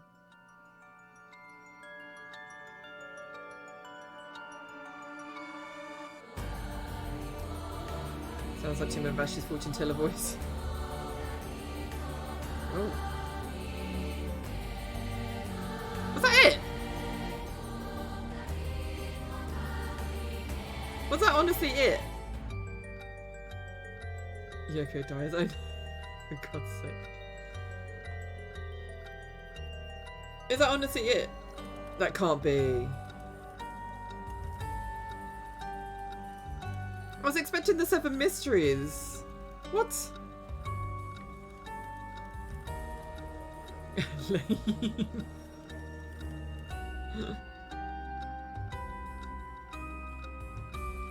But what's more? I thought there was more. Well done in your efforts thus far. Oh, okay. This brings Shogo Oki's story to a close. Oh, it was that particular story. Okay. But this is not the end, far from it. In fact, this is where the story finally begins. The roots of the 3 protagonists have now been unlocked. There we go. Oh my god. Oh, okay. So we get to play as the other people who we killed earlier. Because obviously us, like, taking the stone as Shogo was the wrong path to take. Now it makes sense. Harue Shigima, a woman who lost her son when he was kidnapped and murdered. Oh, that's horrible. Tetsuo Tsutsumi, the chief inspector of the 1st Investigative Division, who is looking into the death of an officer in the line of duty. Yako Sakazaki, a high school girl who wants to bring her friend back from the dead, a girl who died in a suspicious suicide. Each of them is burdened with circumstances that leave them no choice but to seek the right of resurrection. Following these 3 storylines will reveal the full nature of all that is occurring. What's occurring? With that, please enjoy the continuation of this tale. That was interesting. That was very interesting. Okay. Who should we start with? Should we start from the top? Yay, nay? So we start with Harue.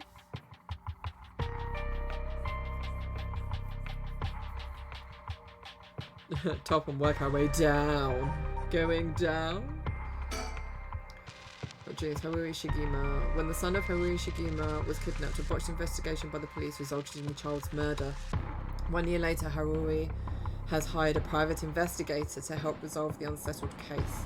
Late at night, while speaking to the detective at her home, something strange suddenly appears. What game is it? Oh, those who mock fires. Perish in flame. Kill them! Kill them! The flame bearers! Kill them all! We burn them all like the Mad King in Game of Thrones. I've acquired the power of the curse stone, the haunting clappers.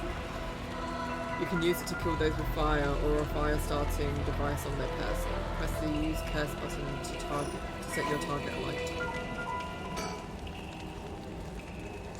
I read about this one, didn't we, last time? Curse power. Curse by burning one who is in possession of fire or fire starting. Resentful memory. Red, red, red. Everything is dyed crimson. My home is burning to the ground. It's hot, so hot. I must call for help, but I cannot speak.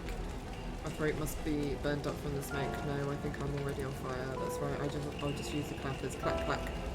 Is anybody there? Clack, clack. Why is no one coming? I'm going to burn to death. How did it come to this?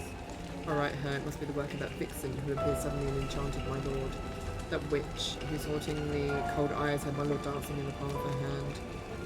Perhaps I was also taken in by her. How many innocent people did I lure in under orders? This must be karma, the sound of a heavy bell. It feels like my head may also not open. Alright, the evening bell. That must be why nobody can hear the sound of my clappers. Got to do it louder. Clack, clack. Murderous impulse seeps into my soul like thick black tar. So, what game is it where you get the credits about 5 minutes in if you choose not to do something that's a main story thing? Was it Far Cry? I thought it was like Zelda or something.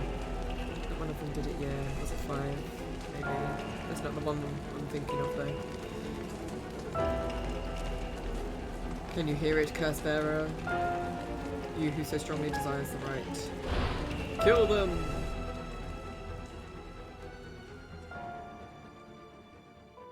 I know which one you mean. I just can't think of the name of it. Shigima Mansion reception room. Back with me, Mom?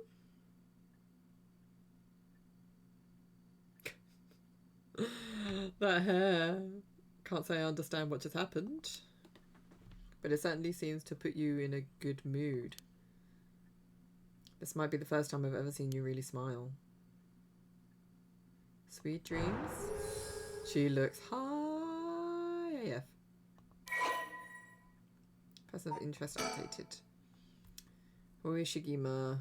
Female housewife. The haunting clappers. She's on the Haruhi is a housewife who resides in a manor near Shumoku Bridge. Her 11-year-old son, Shuichi, was kidnapped and murdered about a year ago. The death was the result of a mistake on the part of the detective assigned to the case, a mistake which enraged the kidnapper and had him cut off all contact with the police, leaving no room for negotiation. The incident was covered up and Shuichi's killer remains at large, leading the aggrieved Haruhi to call on the service of a private investigator, Richter Kai, to uncover the truth. The Shigima family came from a line of samurai who built their residence in Honjo during the Edo period. They assumed important positions in the police force following the Meiji Revolution, thereby protecting their family's elevated status. Even today, many in the Shigima line work as police bureaucrats and senior police officers. Haruhi's father sits in the upper echelons of the National Police Agency, and her husband, adopted into the Shigima clan through an arranged marriage, is also a highly respected agency official. However, as her family prioritises work above all else, it wasn't long before Haruhi's marriage grew cold. Though she wants for nothing, she is isolated from her neighbours and withdrawn from society. Seeing her son grow into a young man gave Haruhi a purpose in life, but it was cut short by the kidnapping incident. Following the incident, Haruhi spent many days in a deep depression, breaking into sudden fits of shouting and wandering around in the middle of the night. Her cheerful, loving disposition faded away and she took to making snide remarks at her husband, which only further soured their relationship. A few months ago, Haruhi's husband was transferred to another area for work and now rarely returns home, with Haruhi left to live in the large empty mansion alone. As a housekeeper who has been with the family for a long time comes in to take care of all the housework, Haruhi has nothing but time on her hands. Not a life to live. No. Trying to Google it, but just got top 10 opening credits. Death Ex HR. I think I've even played those. Sounds like something I might want to hear about.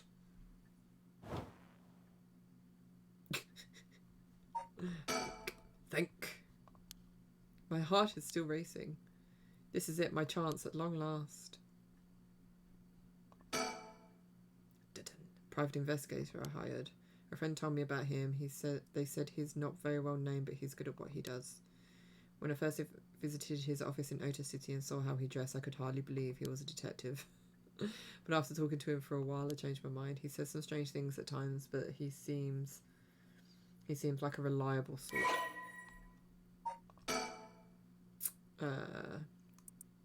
Eccentric man that Shogoki ran into in Haju Bridge. Well, that technically didn't happen now, did it? Because he died. He dead. Right of resurrection. Once a police officer, Richter was racked with guilt over the police's inability to help all those in need and quit the force to start his own private investigation firm. However, his soft-hearted nature leads him to take on too many cases and has put his office in dire financial straits. How he is still in business is a mystery, with some whispering that a wealthy patron is keeping him afloat. Richter studied alongside Detective Jun Erio at the police academy. Somewhat surprisingly, given his outlandish clothing and mannerisms, Richter excels at covert investigations and tailing his targets. He proudly refers to himself as an investigator extraordinaire, though that only ever succeeds at impressing himself. Richter's biggest source of happiness is nuzzling his pet female albino parakeet, Ernestine, which he keeps in his office. He also enjoys collecting mockingbird stickers, a popular line of merchandise featuring birds inexplicably dressed like delinquents, and can be frequently sighted searching around town for them. While out and about, Richter typically leaves the office and, more importantly, Ernestine, in the care of Amamori, a junior high schooler who volunteered to assist Richter after being involved in a previous case. Ernestine! Looks like a JoJo character. It's just so random.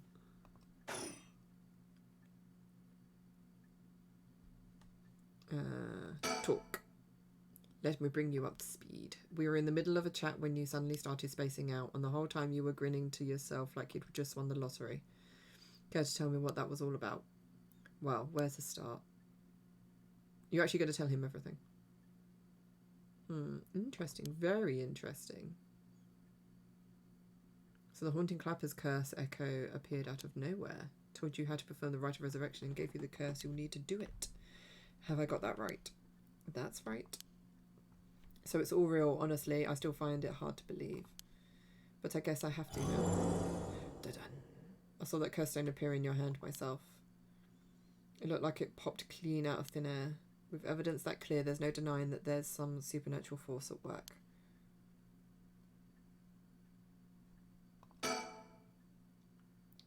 I don't think you quite understand. Oh.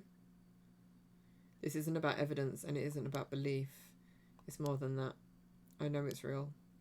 The moment the curse appeared, I knew everything before I even said a word. It was already there in my head as clear as day. You just knew, huh? It was etched onto my soul along with the curse echoes, resentful memories. So I can feel it, what it was like. Ooh. Dying like they did hundreds of years ago. Wreathed in flame, writhing in pain as my flesh blackens and my blood boils. Ooh. I can feel it, all the agony, all the rage. It fills me with bloodlust. Okay. I think I need to kill someone. Anyone will do just as long as they're carrying fire. I see. That could be a problem. You think so? From what I know of you, I was sure you'd see it as an opportunity. The stronger the desire to resurrect someone, the stronger the urge to kill. That's how it seems to me anyway. Good grief, talk about a spanner in the works. I say we take stock for a moment, remind ourselves where we've come from and where we're going. That might be a good idea. That's hot. Needs a boy toy or a wife, yeah. Hanging scroll. An old hanging scroll. I don't know who painted it. It's been hanging here since before I was born. Finn. Fax machine. It can send images to other places along the telephone network. Technology these days. I don't really know how it works. Most houses don't have one. I rarely find a use for it. Rotary phone. The telephone. I love rotary phones. They need to bring them back. This mention has a private line. Ooh, Flower arrangement. An arrangement of flowers. We bring in someone to do it. I don't even know what the flowers are called. Stereo. Size of that. Stereo unit with separated speakers designed for home use. My husband insists on buying one even though he isn't one to listen to music often. What is this? Well, I'll be damned. Is that what I think it is? Goodness, you made me jump. Oh, is that the sticker things that he likes? Just a silly little sticker my son got from somewhere or other. Put it up just before well, you know what happened. I still can't bring myself to take it down. Let me take a close look. I knew it. Head honcho from way back in set number 1. This is a real collector's item. Excuse me? Don't tell me you've never heard of mockingbirds. Oh my god. The what? The hottest new craze. Cute little birds dressed up like rough and tumble delinquents. I've never heard of them, but this certainly seems to matter to you. The best part is nobody knows who made them. They just started showing up around town, and soon enough, they'd won everybody's hearts. Story goes that they're made by some anonymous artist who covertly leaves them behind in specific locations. No one knows when or where they'll show up next. They're basically an urban legend of sorts. To think one would turn up here of all places, this is a good sign, I'm sure of it. Oh, well, that's nice. My family made them. Yeah, be a bit smelly. Yeah, we got one.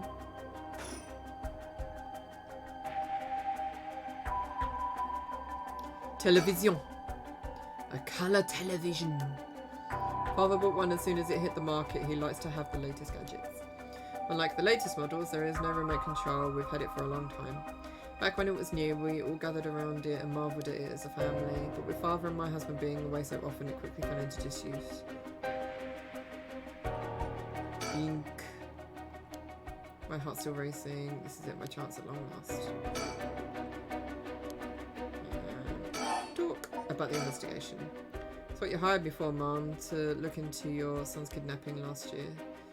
To uncover the truth behind the abduction and murder of Shuichi Shigima. Oh yes, I remember. They never did find the one who did it. That's what I'm here about today. In fact, kind of you to let me drop by so late, by the way. I've been turning over every last stone and I've come up with a grand total of 1 lead. I thought it was going to be nothing. So you said. As far as the police are concerned, it's a cold case, but I've managed to make some headway. I remember you were just about to tell me. Person of interest. Ah, little baby. I'm not going to read it all.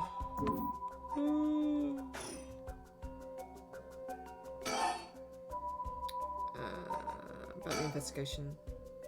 Gotta love facts. It's a child! You know, we still need to figure out exactly what you want me to do. I tell you what, why don't I tell you what I've found and then we can make a decision, alright? I suppose there's not much point going over the kidnapping itself. No, I'm very familiar. Then I'll leave that for the files to cover and just confirm a few things about the case. Police trace the culprit's calls back to, let's see here, Northern Oyoko River here in Sumida City. That's quite a wide area, that's right. In the end, they never managed to nail down exactly where the calls were coming from, but it was almost certainly the same location that Shuichi was being held captive, since Shuichi's voice could be heard during the killer's calls. Northern Oyoko River is quite a distance from Shuichi's normal school commute. Factoring in that he was seen at school but went missing before he arrived at his house, it's likely that he was abducted by car on his route home. Maybe, but exactly Shuichi was a clever boy. He never would have gotten into a car with a stranger. That's right. I was very firm about that. I know he understood too. I even saw him warning the other children. It's possible that they forced him into the car. The only issue there is there weren't any witnesses to the kidnapping. You can't bundle someone into a car with that many students around and not be noticed. But nobody came forward to say they saw anything suspicious. So did they target him at some other time or somewhere away from his usual route? Both of those seem a little far-fetched. Which raises the question, how did the kidnapper pull it off? The police never managed to find an answer. In the end, they decided that the kidnapper must have just gotten lucky. Well, why not turn the problem on its head? Kidnapper managed to convince Shuichi to get into his car, but how? The only thing that makes sense to me is if they were somebody that he would have had a reason to trust. A teacher perhaps, or a relative, or somebody else that he knew. But all of the adults Shuichi knew had alibis. The police checked them all thoroughly. They did, huh? No one throws numbers at a problem like the cops. But what if it wasn't someone he knew, or rather, what if the culprit disguised themselves as a police officer? It was the dad. I was going to say, I wonder if it's the dad. Is that Michael Jackson? It's like a Japanese Michael Jackson, isn't it? An anime Michael Jackson. What if the culprit disguised themselves as a police officer? Huh? That would explain why he didn't find them suspicious. The Shigima family has close ties with the police after all. He would have had a reason to trust them. He might be right, but surely that couldn't have... Well, there's a problem with the theory. You'd be surprised how much police officers stand out. That's sort of the point after all. They're meant to be a visible deterrent against crime.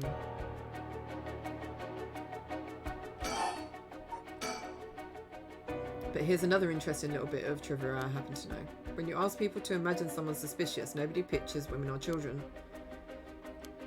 Even kids who have been warned about stranger danger often subconsciously expect the danger to look like an adult man. Besides, Shuichi was the sort of boy who wanted to be a police officer when he grew up. He must have had a very strong sense of right and wrong. That's right. Wait, surely you can't mean... Now you get into it. If, say, a young woman approached Shuichi asking for help, what would he have done? If someone like that said they were lost and asked him for directions, would he have gotten into a car? He might have. It was a chick from Bullet Train. My husband always told him that a man had a duty to watch out for women and children. You could certainly argue that kind of attitude is outdated nowadays, yes. But if Shuichi believed it, then we might have something here. Then you think the culprit was a young woman. But it was a man's voice on the phone. She might have been an accomplice, or maybe she didn't even realise she was being used. If anything, that would explain why she hasn't come forward. She herself might not realise she had anything to do with the case. We'll keep going. So the question is, did anybody see Shuichi speaking with a young woman on the day of his disappearance? See, what I said about people's biases, that goes for witnesses too. And I figured that maybe if I started asking new questions, I might get some new answers. So I spent my day asking around Shuichi's school route, seeing if anyone had seen something. Oh, and one man thought he had. Do you mean he saw it happen? Well, I can't say that for sure yet. It turned out he wanted something from me, so he asked if we could talk in private. Mrs. Several hours earlier. Alright, this should do. There's no one around, we can speak in confidence. Excuse me, what was your name again? P.I.T. Right. Oh my god, that hair! Janucci. Got it. Well, Janucci, I'm all ears. Just so we're on the same page. You're a private detective investigating Shuichi Shigima's kidnapping. Do I have that right? Of course. What else? It's Ringo.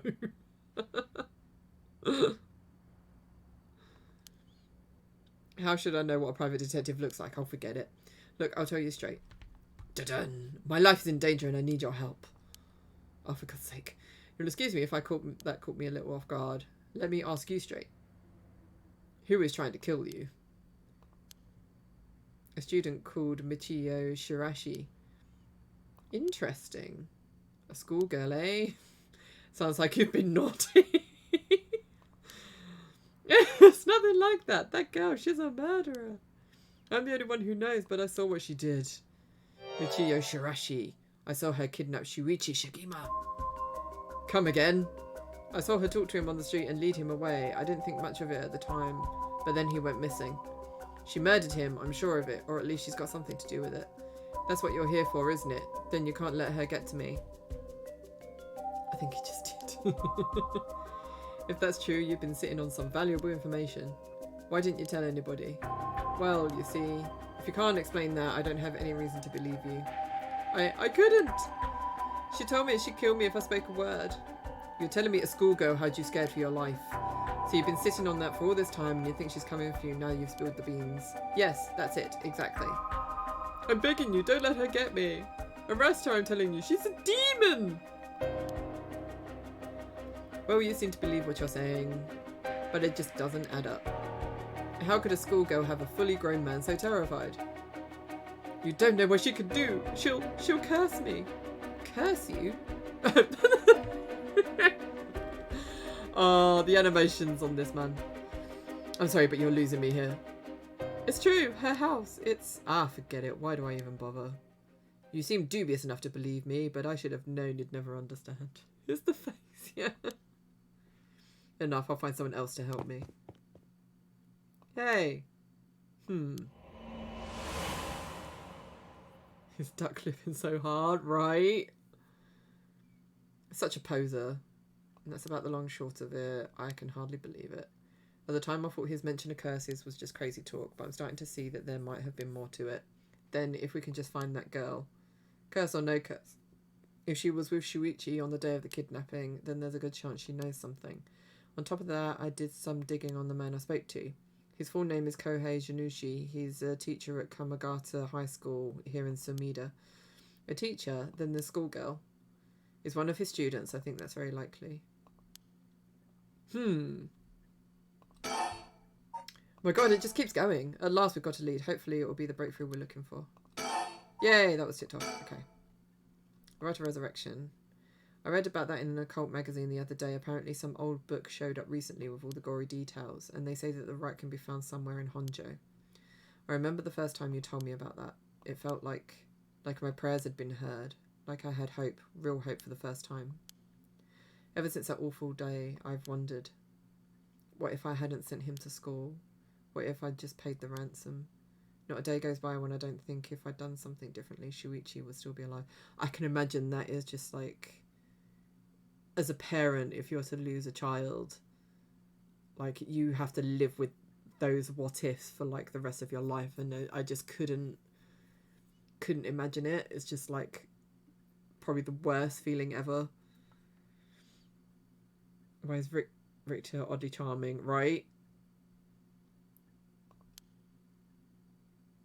You can't blame yourself, Mum. It was the culprit's fault, not yours. What if I smoke a message right now?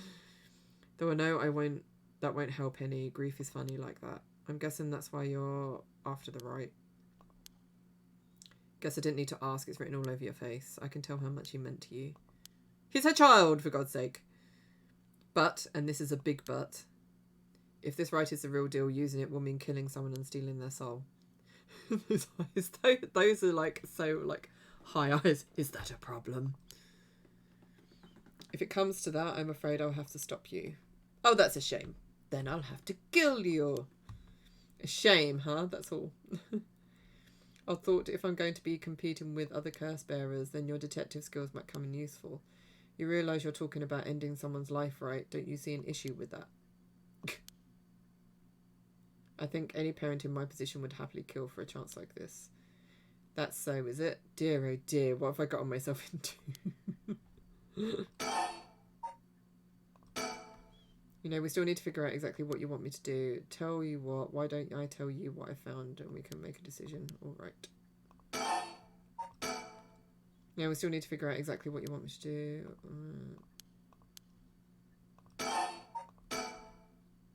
If it makes you uncomfortable, then you won't have to get any blood on your hands yourself. I don't need you to kill the other curse bearers. I only need you to find them.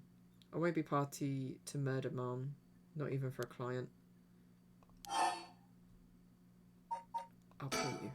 How much can I give you to change your mind?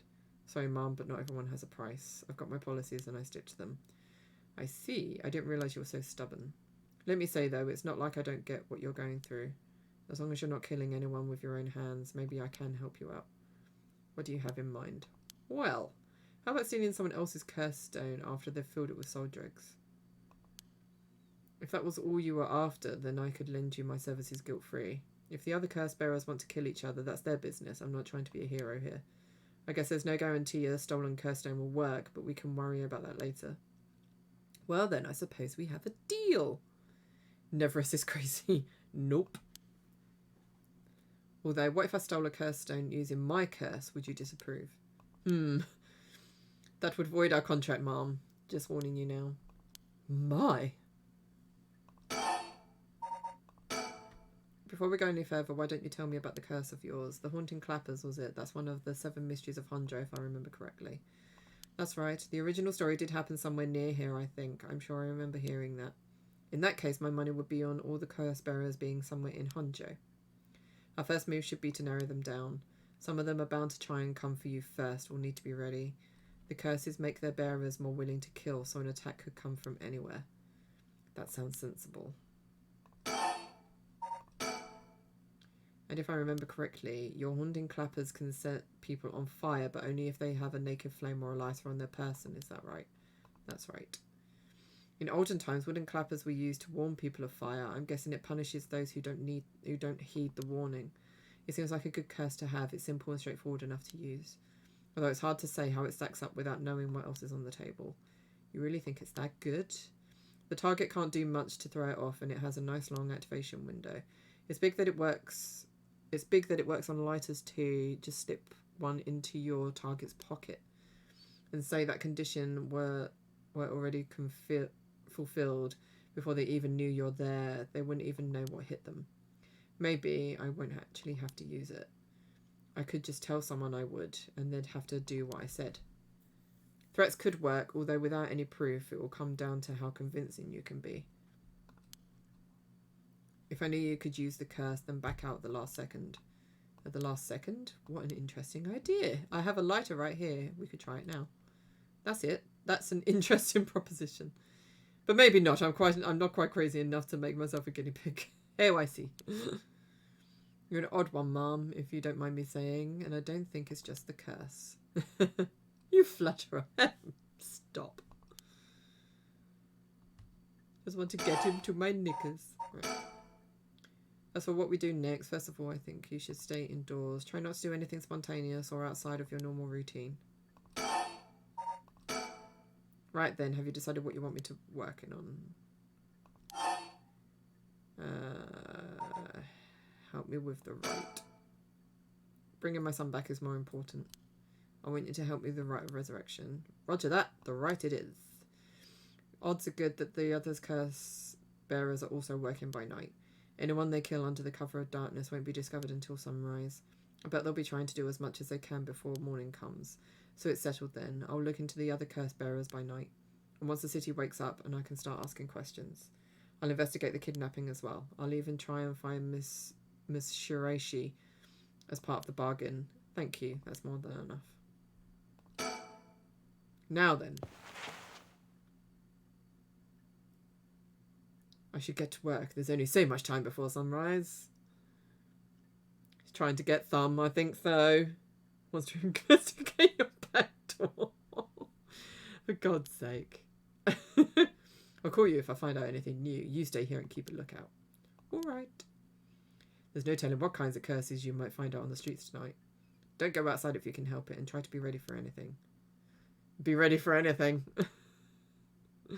Well, if that's all, I should be going.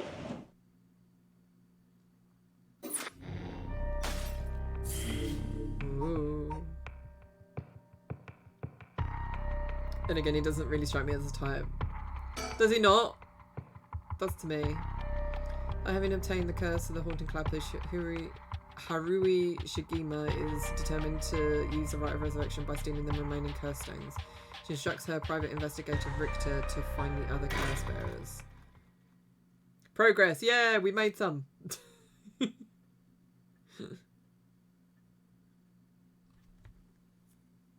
Is everyone enjoying this though, by the way? I find it really interesting. It goes really in depth. That really worried me though when we saw those credits that time. It is very good, isn't it? I like it. It's been almost an hour since Richter left. He promised he'd call me if anything happened. But he hasn't. So all I can do is wait. And wait. I know it's dangerous to go out, but I can't just sit here and let this opportunity pass me by. I have to look for her, for Michiro Shirashi. But first, I need to find more soul tracks. Newspaper. What's this? A newspaper? He must have fallen off the chair. Read it. It's a newspaper. I only leave them here for the guests. I hardly ever read them myself. I don't think I've taken the time to go over one in years, in fact. Well, it's not like I have anything better to do. Look at the society articles. It's different. If you like visual novels like this, you might like Higurashi. Oh, okay. I'd have to look. Looks like the city's biggest problem right now is pollution. Oh no! Hey! Fanny's exposed! Feral, my dear, how are you? Happy Friday. I hope you're well. You good? Remember how the air and water used to be even more polluted? The river was covered in scum from all the sewage and industrial waste, and it stank so badly it'd make my eyes water. You're good, that's good. We're okay. We're just enjoying Fright Night Friday, as we normally do. I've got my new spoopy scene that I've been scaring everyone with. So yeah, we're having a great spoopy time.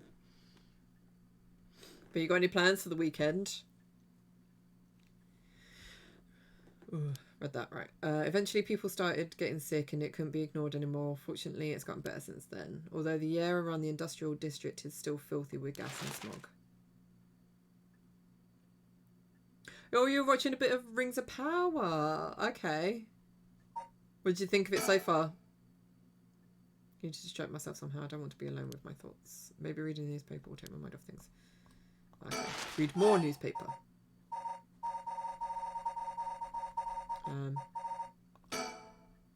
There's one thing Hanjay never wants for, it's horrific crimes. They found a police officer dead in a local park just the other day.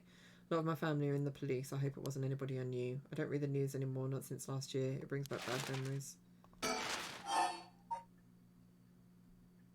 I hate the cliffhangers. Love everything else. Oh, that's good.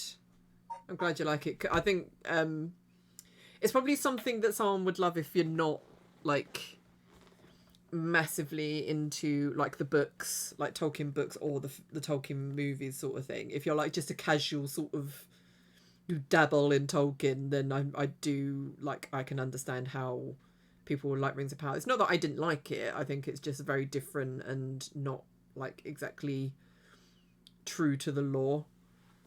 But yeah, I'm glad you're liking it though. It gives you more experience of Tolkien lore, so it's always good. Suicide at local high school. I'll remember that a high school girl jumped off a roof about a week ago. Oh, this is pleasant. She was bullied, I think, or maybe it was something about exam pressure. What? But no, this can't be right. Her name, Michiyo Shirashi, from Kamagata High School. Oh, it can't be. All sorts of articles about the current state of the economy. Love all the movies, but it's different, yeah. It's very different. Now that the post-war boom has passed its peak, we're moving into the era of large corporations. It's about 220 to 230 yen to the dollar. Manufacturing is on the rise and exports are healthy. The dollar's down from its height and people are saying it could fall further. There's no denying how much the standard of living has improved in the past few years. It's common to own a car and television now, and supermarkets are better stocked than ever. Although with everyone flocking to the city, land prices are skyrocketing. Nowadays, most people can only dream of home ownership. The city centre is going to be nothing but apartments before long. I'm not exactly a businesswoman, so this all feels like another world to me. Now that everyone has more spending money to go around, people are coming up with all kinds of new diversions. It seems like only yesterday that people were flocking to the arcades to shoot aliens. But now, it's that Space Invaders. But now we have these enormous theme parks and gaming machines that plug straight into our televisions. Just the modern day, like, technology is just astounding. Everyone's talking about superhero series, foreign films and movies based on the latest bestseller. Back in my day, fusion rock and folk music was all the rage. Being glad it's the weekend, we all are. Seeing Rosie tomorrow, yay! Can't wait. Though we finished playing Tomb Raider, so I don't know what we'll be filming next. I was going to say, it's got to be Space Invaders. But now it's all about city pop and idols. I find it hard to care about that sort of thing anymore. I hear the new big thing is some mascot line of delinquent birds, mockingbirds I think it's called.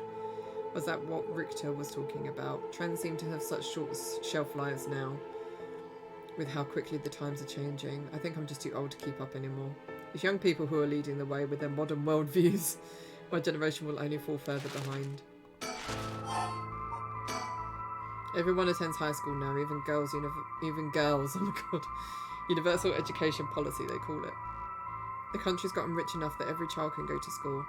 Education is the backbone of modern society. If you want to work for a good company, you have to get into a good university. With more people in the running than ever, the competition to get into those universities has gotten fierce though. The new generation is rebelling. Schoolyard violence and delinquency is on the rise. But my boy was too sensible to get mixed up in any of that. I don't want to read anymore. It will only remind me of him. I don't really watch much television. It feels as if all the information in the world gets passed through that little black box. My father stopped them from reporting on the kidnapping back when it happened. I was glad about that. Less fuss. Now the comedy boom is over, all the comedians are flocking to other genres. The occult seems really popular at the moment. Look at all these paranormal specials. Yeah! We love a paranormal special. Guest table. Come to think of it, I never offered him any tea. Rude bitch. Not that I ever learned how to make it. Oh my god. Fanny invaders. Ew. Had sushi and wine tonight. Oh, that sounds good. Nothing on at this house. See no point in turning it on. Should I put a record on? Yes. No, it's too late for that. I'm not in the mood for music anyway. Oh, for God's sake. Flowers put me at ease just a little. Old hanging scroll. I've seen it too often to feel anything from it now.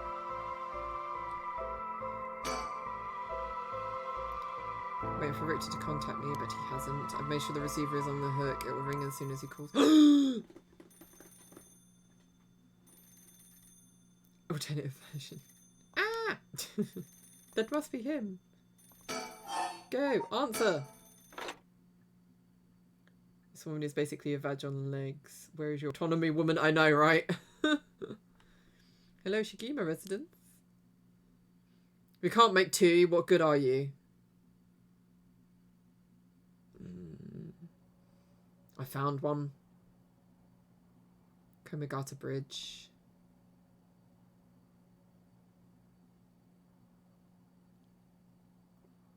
Richter called me out to meet him and we came here to Komagata Bridge. Richter, there's something I need to tell you. Funny, I was just thinking the same thing. The Sumida River. The water is filthy and horrid, but at night when it's still, it looks almost peaceful. Can I ask you something, Mum? Is the Sumida River what you Honjo folks picture when you think of home? I couldn't say. All I can tell you is that I can hardly stand the sight of it. Right, should have guessed. Oh, is that where they found the body? This is where they found him after he went missing. All alone floating in that horrible water. All I can think is how scared he must have been, how cold he must have been. That was so sad. What did he ever do to deserve something so awful? I've come here every day since then. And I prayed to the river to give him back. To give back my son. Day after day after day. You know, in olden times people believed rivers marked where our world met the next. So the act of crossing flowing water had a huge amount of spiritual significance. Back when Edo was founded, the people of Chuo saw the Sumida River the same way. They associated the far side of the river with the afterlife. That same place would later become Honjo. All their fear and revulsion accumulated there and took root. But then the Ryogoku Bridge sprang up after the Great Fire of Moreki, and just like that, Honjo was part of the city too. And as it turned from farmland into a town, the people surrounded it with man-made rivers and crisscrossed it with canals and waterways. Sounds like Birmingham! Weren't those to prevent flooding? That's what I was told. They were, but that's not all they were for. The other purpose was to contain all the corruption that had built up on the far shore and to stop it leaking to our side of the Great Divide. Officially, they were a physical barrier, but unofficially, they were a spiritual one too. So if I have this right, are you saying that Honjo is a place where the real world meets the afterlife? Exactly. That's why the rite of resurrection is here, rather than anywhere else, I'm sure of it. And it's probably why the 7 mysteries and their curses have survived to the modern day. And I guess that would make this spot where we're standing now, right over the water, the border between life and death. If there ever was a place where bringing back the dead might be possible, I reckon it's here. It's funny that you mentioned praying to the river. That might have done more than you think. Is that supposed to make me feel better? Just thinking out loud, Mum. Well, it's a nice thought. This heavy rain bad end. Class A river that is part of the Arakawa River system, which runs through much of eastern Tokyo and empties into Tokyo Bay. During the Edo period, Sumida's riverbanks played a key role in the transportation of lumber used for construction. In addition to its logistical importance, it was also a place for the common folk to gather and enjoy activities such as seasonal flower viewing or river bathing. And there exist many woodblock prints depicting such activities. The area became plagued with sewage issues when the surrounding environs were industrialised in the post-war period, but the situation has improved since. Many unique bridges span the Sumida River, including the Ryogoku and the Azumabashi bridges, which attract a large number of visitors as sightseeing spots. Massive fireworks displays in the summer are also always sure to draw a crowd. The river has served as a cornerstone for both the city and its people, having both aided in its development and serving as an inspiring backdrop for countless works of art and literature. Which one of the bad endings? There are so many. Where they gather to douche their fannies in the murky waters. That's why it's so murky. Too many fannies. We're on Kamagata Bridge over the Sumida River. There's a highway on one side and a freeway on the other, but they're both deserted this late at night. Cool. Let's talk. You go first. I'll go first. There's something I need to tell you. What's up? Well, that girl, Michiyo Shiraishi, the one who was with Shuichi on the day of the kidnapping, that's her. Well, she's dead. She is what? How would he not know that? He's a bit of a shit private detective if he didn't know that she was dead. The student who committed suicide last week, that was her. I heard something like that had happened, never got the name though. Talk about bad luck. We finally get a lead, only to find it's turned into a literal dead end. Unless her death was the whole reason Janushi was so shaken up. He said she was going to curse him. Was he talking about her taking revenge from beyond the grave? Seems like we're back where we started. Not necessarily. That teacher knows something, I'm sure of it. At the very least, I put my money on him having something to do with Miss Shiraishi's death.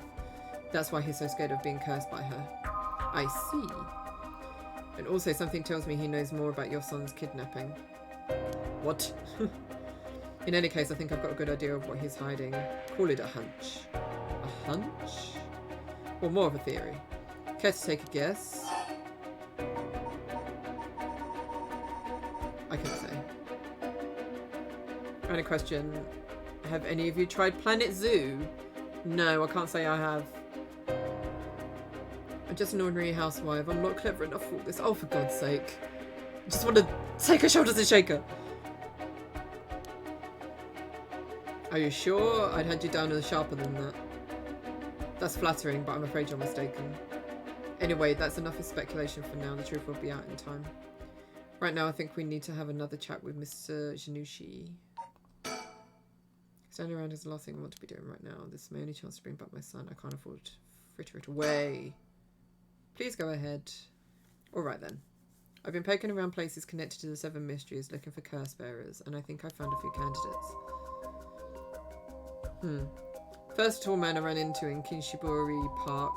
I asked him for directions, trying to probe him a little, but he turned the questions right back around on me. And he was out of there the second he figured I wasn't what he was looking for.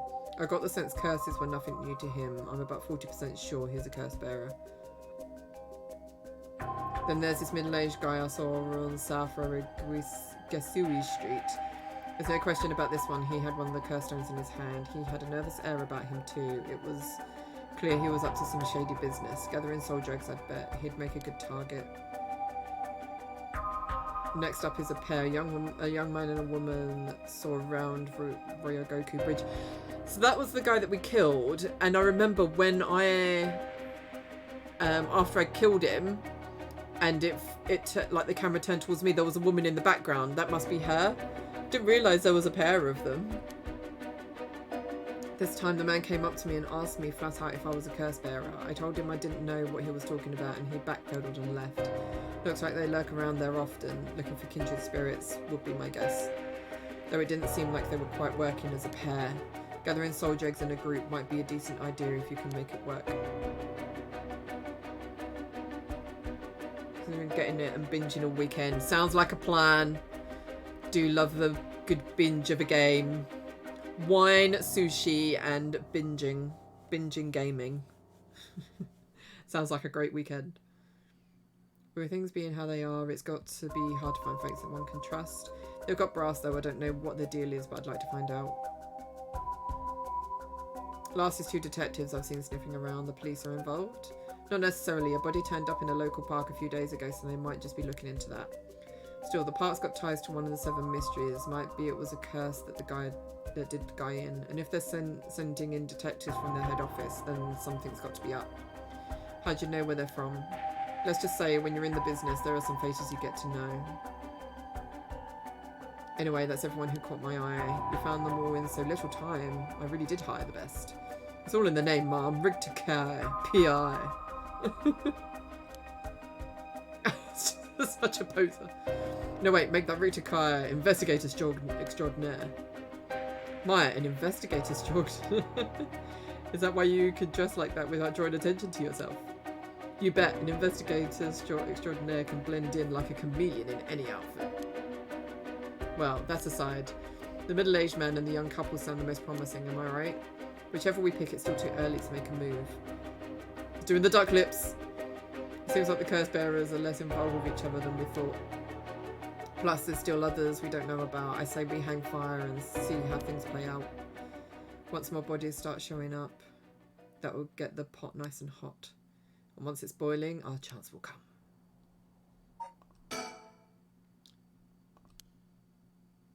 Right. Didn't you want to tell me something? I've already said everything I wanted to say.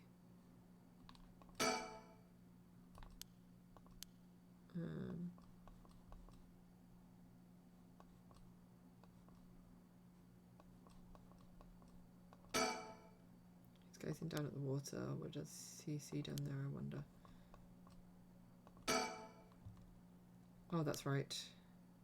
There's one more memory I have of this river. Do you mind if I tell you? Go ahead. It must have been about 20 years now when I was still a schoolgirl. Back then the Sumida River was much filthier than it is now. It was full of garbage and industrial discharge. It was scummy and slimy and it stank. You could look out over the water and see dead cats and dogs and pigeons just floating. And one day among all the filth and garbage, there was a piece of my missing classmate's hand. What? Discharge? What? It was almost a miracle when you stop to think about it. What were the chances that someone would find a part of her that was still recognisable, and that although everything but the palm had rotted away in the water, the part that was left would have an identifiable scar, and that they could tell it had been a murder from the blade marks on the bone? What? That's handy. Oh my god. Seriously. Wait. You're talking about the Najima murders. So you have heard of it. I'm impressed. I assume you were but an elementary schooler at the time. I wasn't really aware of it then. I only heard about it after the fact. I had no idea the victim was a classmate of yours. Here we go. The Najima murders. A notorious case from over 2 decades ago involving the murder of a female high school student. It first came to the attention of the authorities when part of a human left hand was discovered floating in the Sumida River. Testing revealed it to belong to a missing female high school student. As it appeared to have been severed deliberately, the police launched a murder investigation. A large-scale search of the river was organised, but the highly polluted state of the water made this impossible. Visibility was poor, the stench was intense, and the divers quickly fell ill. They succeeded in recovering only the victim's head and what appeared to be part of her leg before the search was called off. At the time of the incident, the Samada River was as polluted as it had ever been. Neither fish nor shellfish could survive in it, eventually causing the annual fireworks festival to be called off indefinitely. Over the course of the search, the police discovered a number of unidentified human bones. This caused a stir among the public, as several other young women had gone missing in recent years in the Tokyo area, and it was feared that they may have fallen victim to the same fate. Forensic technologies at the time, however, were not advanced enough to determine the identities of the deceased, and so the police were unable to open any inquiries. Due to the overwhelming lack of circumstantial evidence, the investigation ground to a halt until a hitherto unrelated individual came to its attention. During the questioning about a separate incident, Fumichika Nejima, a 36-year-old shop owner with no relation to the victim, divulged details about her that had never been released to the general public. An investigation into his background was conducted, leading to his arrest. Nejima testified that he had snatched his victim from the street and confined her in the underground storeroom of his shop, which also served as his living quarters. He chose her for no special reason, but simply decided she was an opportune target on seeing her walking alone at night. After keeping her locked up for several days, he restrained her, sewed her mouth shut, oh my god, and severed her fingers and toes with a box cutter while she was still conscious. Oh my god. As she screamed silently behind her sealed lips, he proceeded to her wrists, her ankles, her elbows, her knees, working his way inwards. Oh my god. His victim constantly wavered in and out of consciousness. Her ordeal continued until she died of blood loss. Oh my god.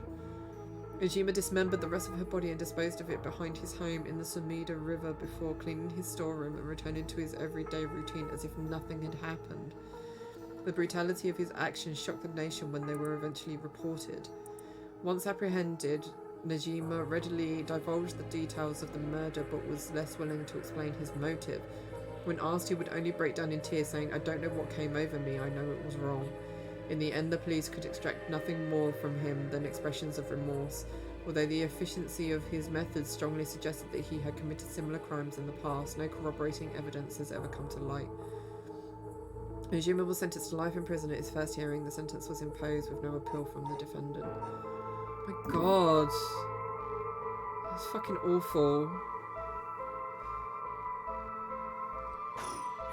Jesus. Person of interest. Man who made headlines over 2 decades ago as a perpetrator of the brutal killings known as the Najima murders. Does that remind me of 130 Days of Sodom? I don't know. To be honest, it was all a bit of a blur, a wave of chaos just parting around me, something like that. I said the rest of her body must have sunk to the bottom of the river. They combed the riverbed, but they... Oh. Should have actually read it before I clicked it. Everything else must have rotted and floated out to sea. Afterwards, I heard that all the divers who had been looking for her felt ill.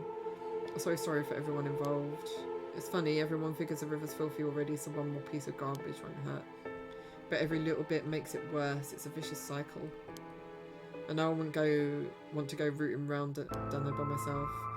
That's right, which is why the riverbed is the last place anyone would go looking.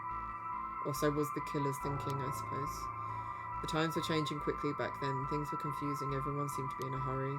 Young people were moving to Tokyo in droves, so even ran away from home to make it in the big city. And they made easy targets for bad people. A lot of them ended up disappearing without a trace. You see, back then, if you chopped a body up into tiny pieces and threw it in the river, it would rot quickly and discreetly and sink to the bottom, never to be seen again. Are you saying what I think you're saying? They arrested him shortly after, Fumichika Najima, the man who killed my classmate and cut her into pieces. He was so methodical about it couldn't have been his first crime, and people began to wonder how many other girls he'd murdered the same way. The police never found any evidence of other murders in the end, but the river knows the truth. How many corpses has it swallowed over the years, I wonder? That same thought spread out through everyone's mind, and they started to avoid this area. So really, this river has been rank with corruption for decades now. Or at least that's how it seems to me. Well, was that interesting? Well, I can see why you don't have any good memories of this river. With all that darkness lurking beneath the surface, there's no reason that you would. Still, if I may, Mom, I'm surprised you know so much about the Najima murders. But how could I not? After all, I was the one. You found the hand. I won't be able to sleep tonight. Yeah, sorry about that. What? The police actually wrote me a thank you letter. Oh my god. They said it was only thanks to me that they managed to bring Najima to justice. That was the only time my father ever said he was proud of me. It's like, ugh. I guess it just wasn't the killer's day. Sometimes I wonder if he resents me for it.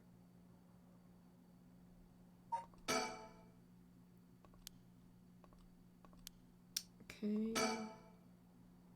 Smeeda River. Nothing but awful memories of it.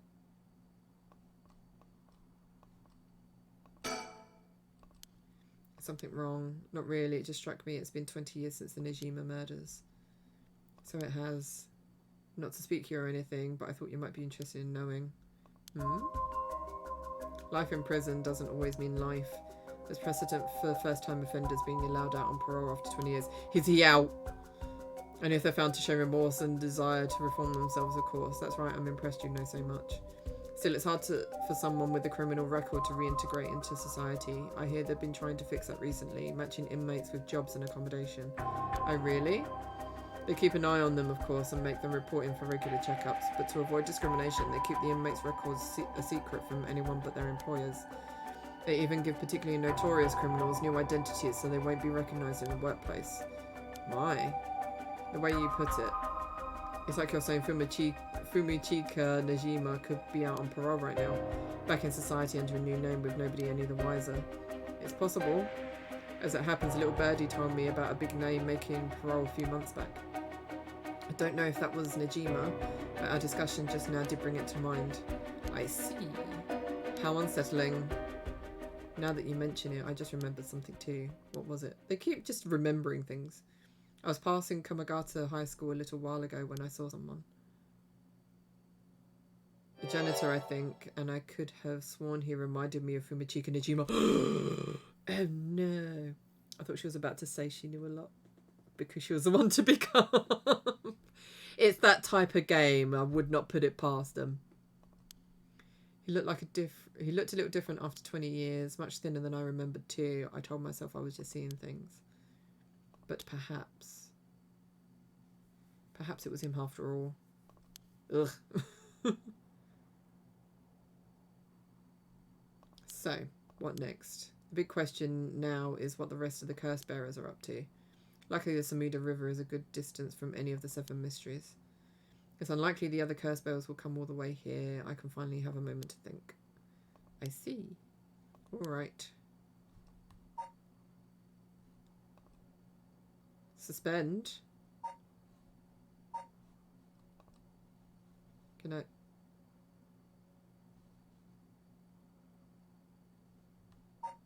Do I have to go on to another one? I can't.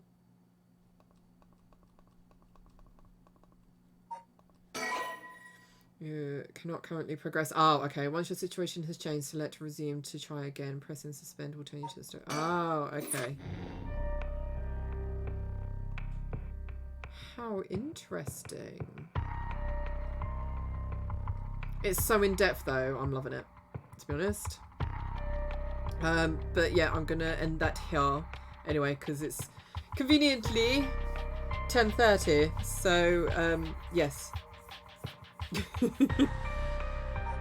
But yeah, I am really enjoying it. I hope you guys are too. Hopefully we can get this done before I go to Crete, because Crete is only around the corner now, like crazily. So just turn that down a little bit. So yes, good timing. It was very good timing. But no, I'm really enjoying it. I'm gutted to not continue, but it's a good place to stop in terms of the time and everything. So hang on, if I just come out, save quick. Yes.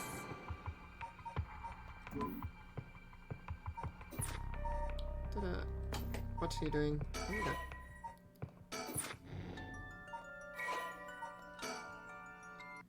go. Go. There we go. Right. Okay. No worries. Thank you for coming, Farrell. It was lovely to see you. I hope everyone has a lovely weekend. Rosie is coming around tomorrow, so I don't know if I'm going to be able to do a chills stream. I might try and fit a few hours in because I've done that before.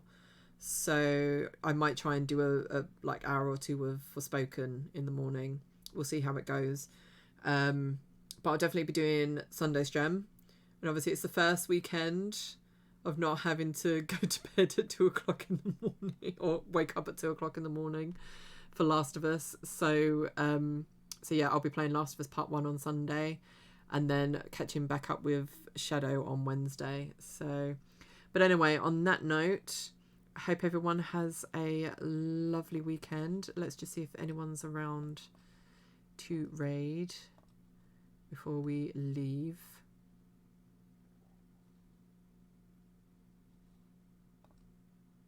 But yeah, it was lovely to see you all. Thank you so much for coming.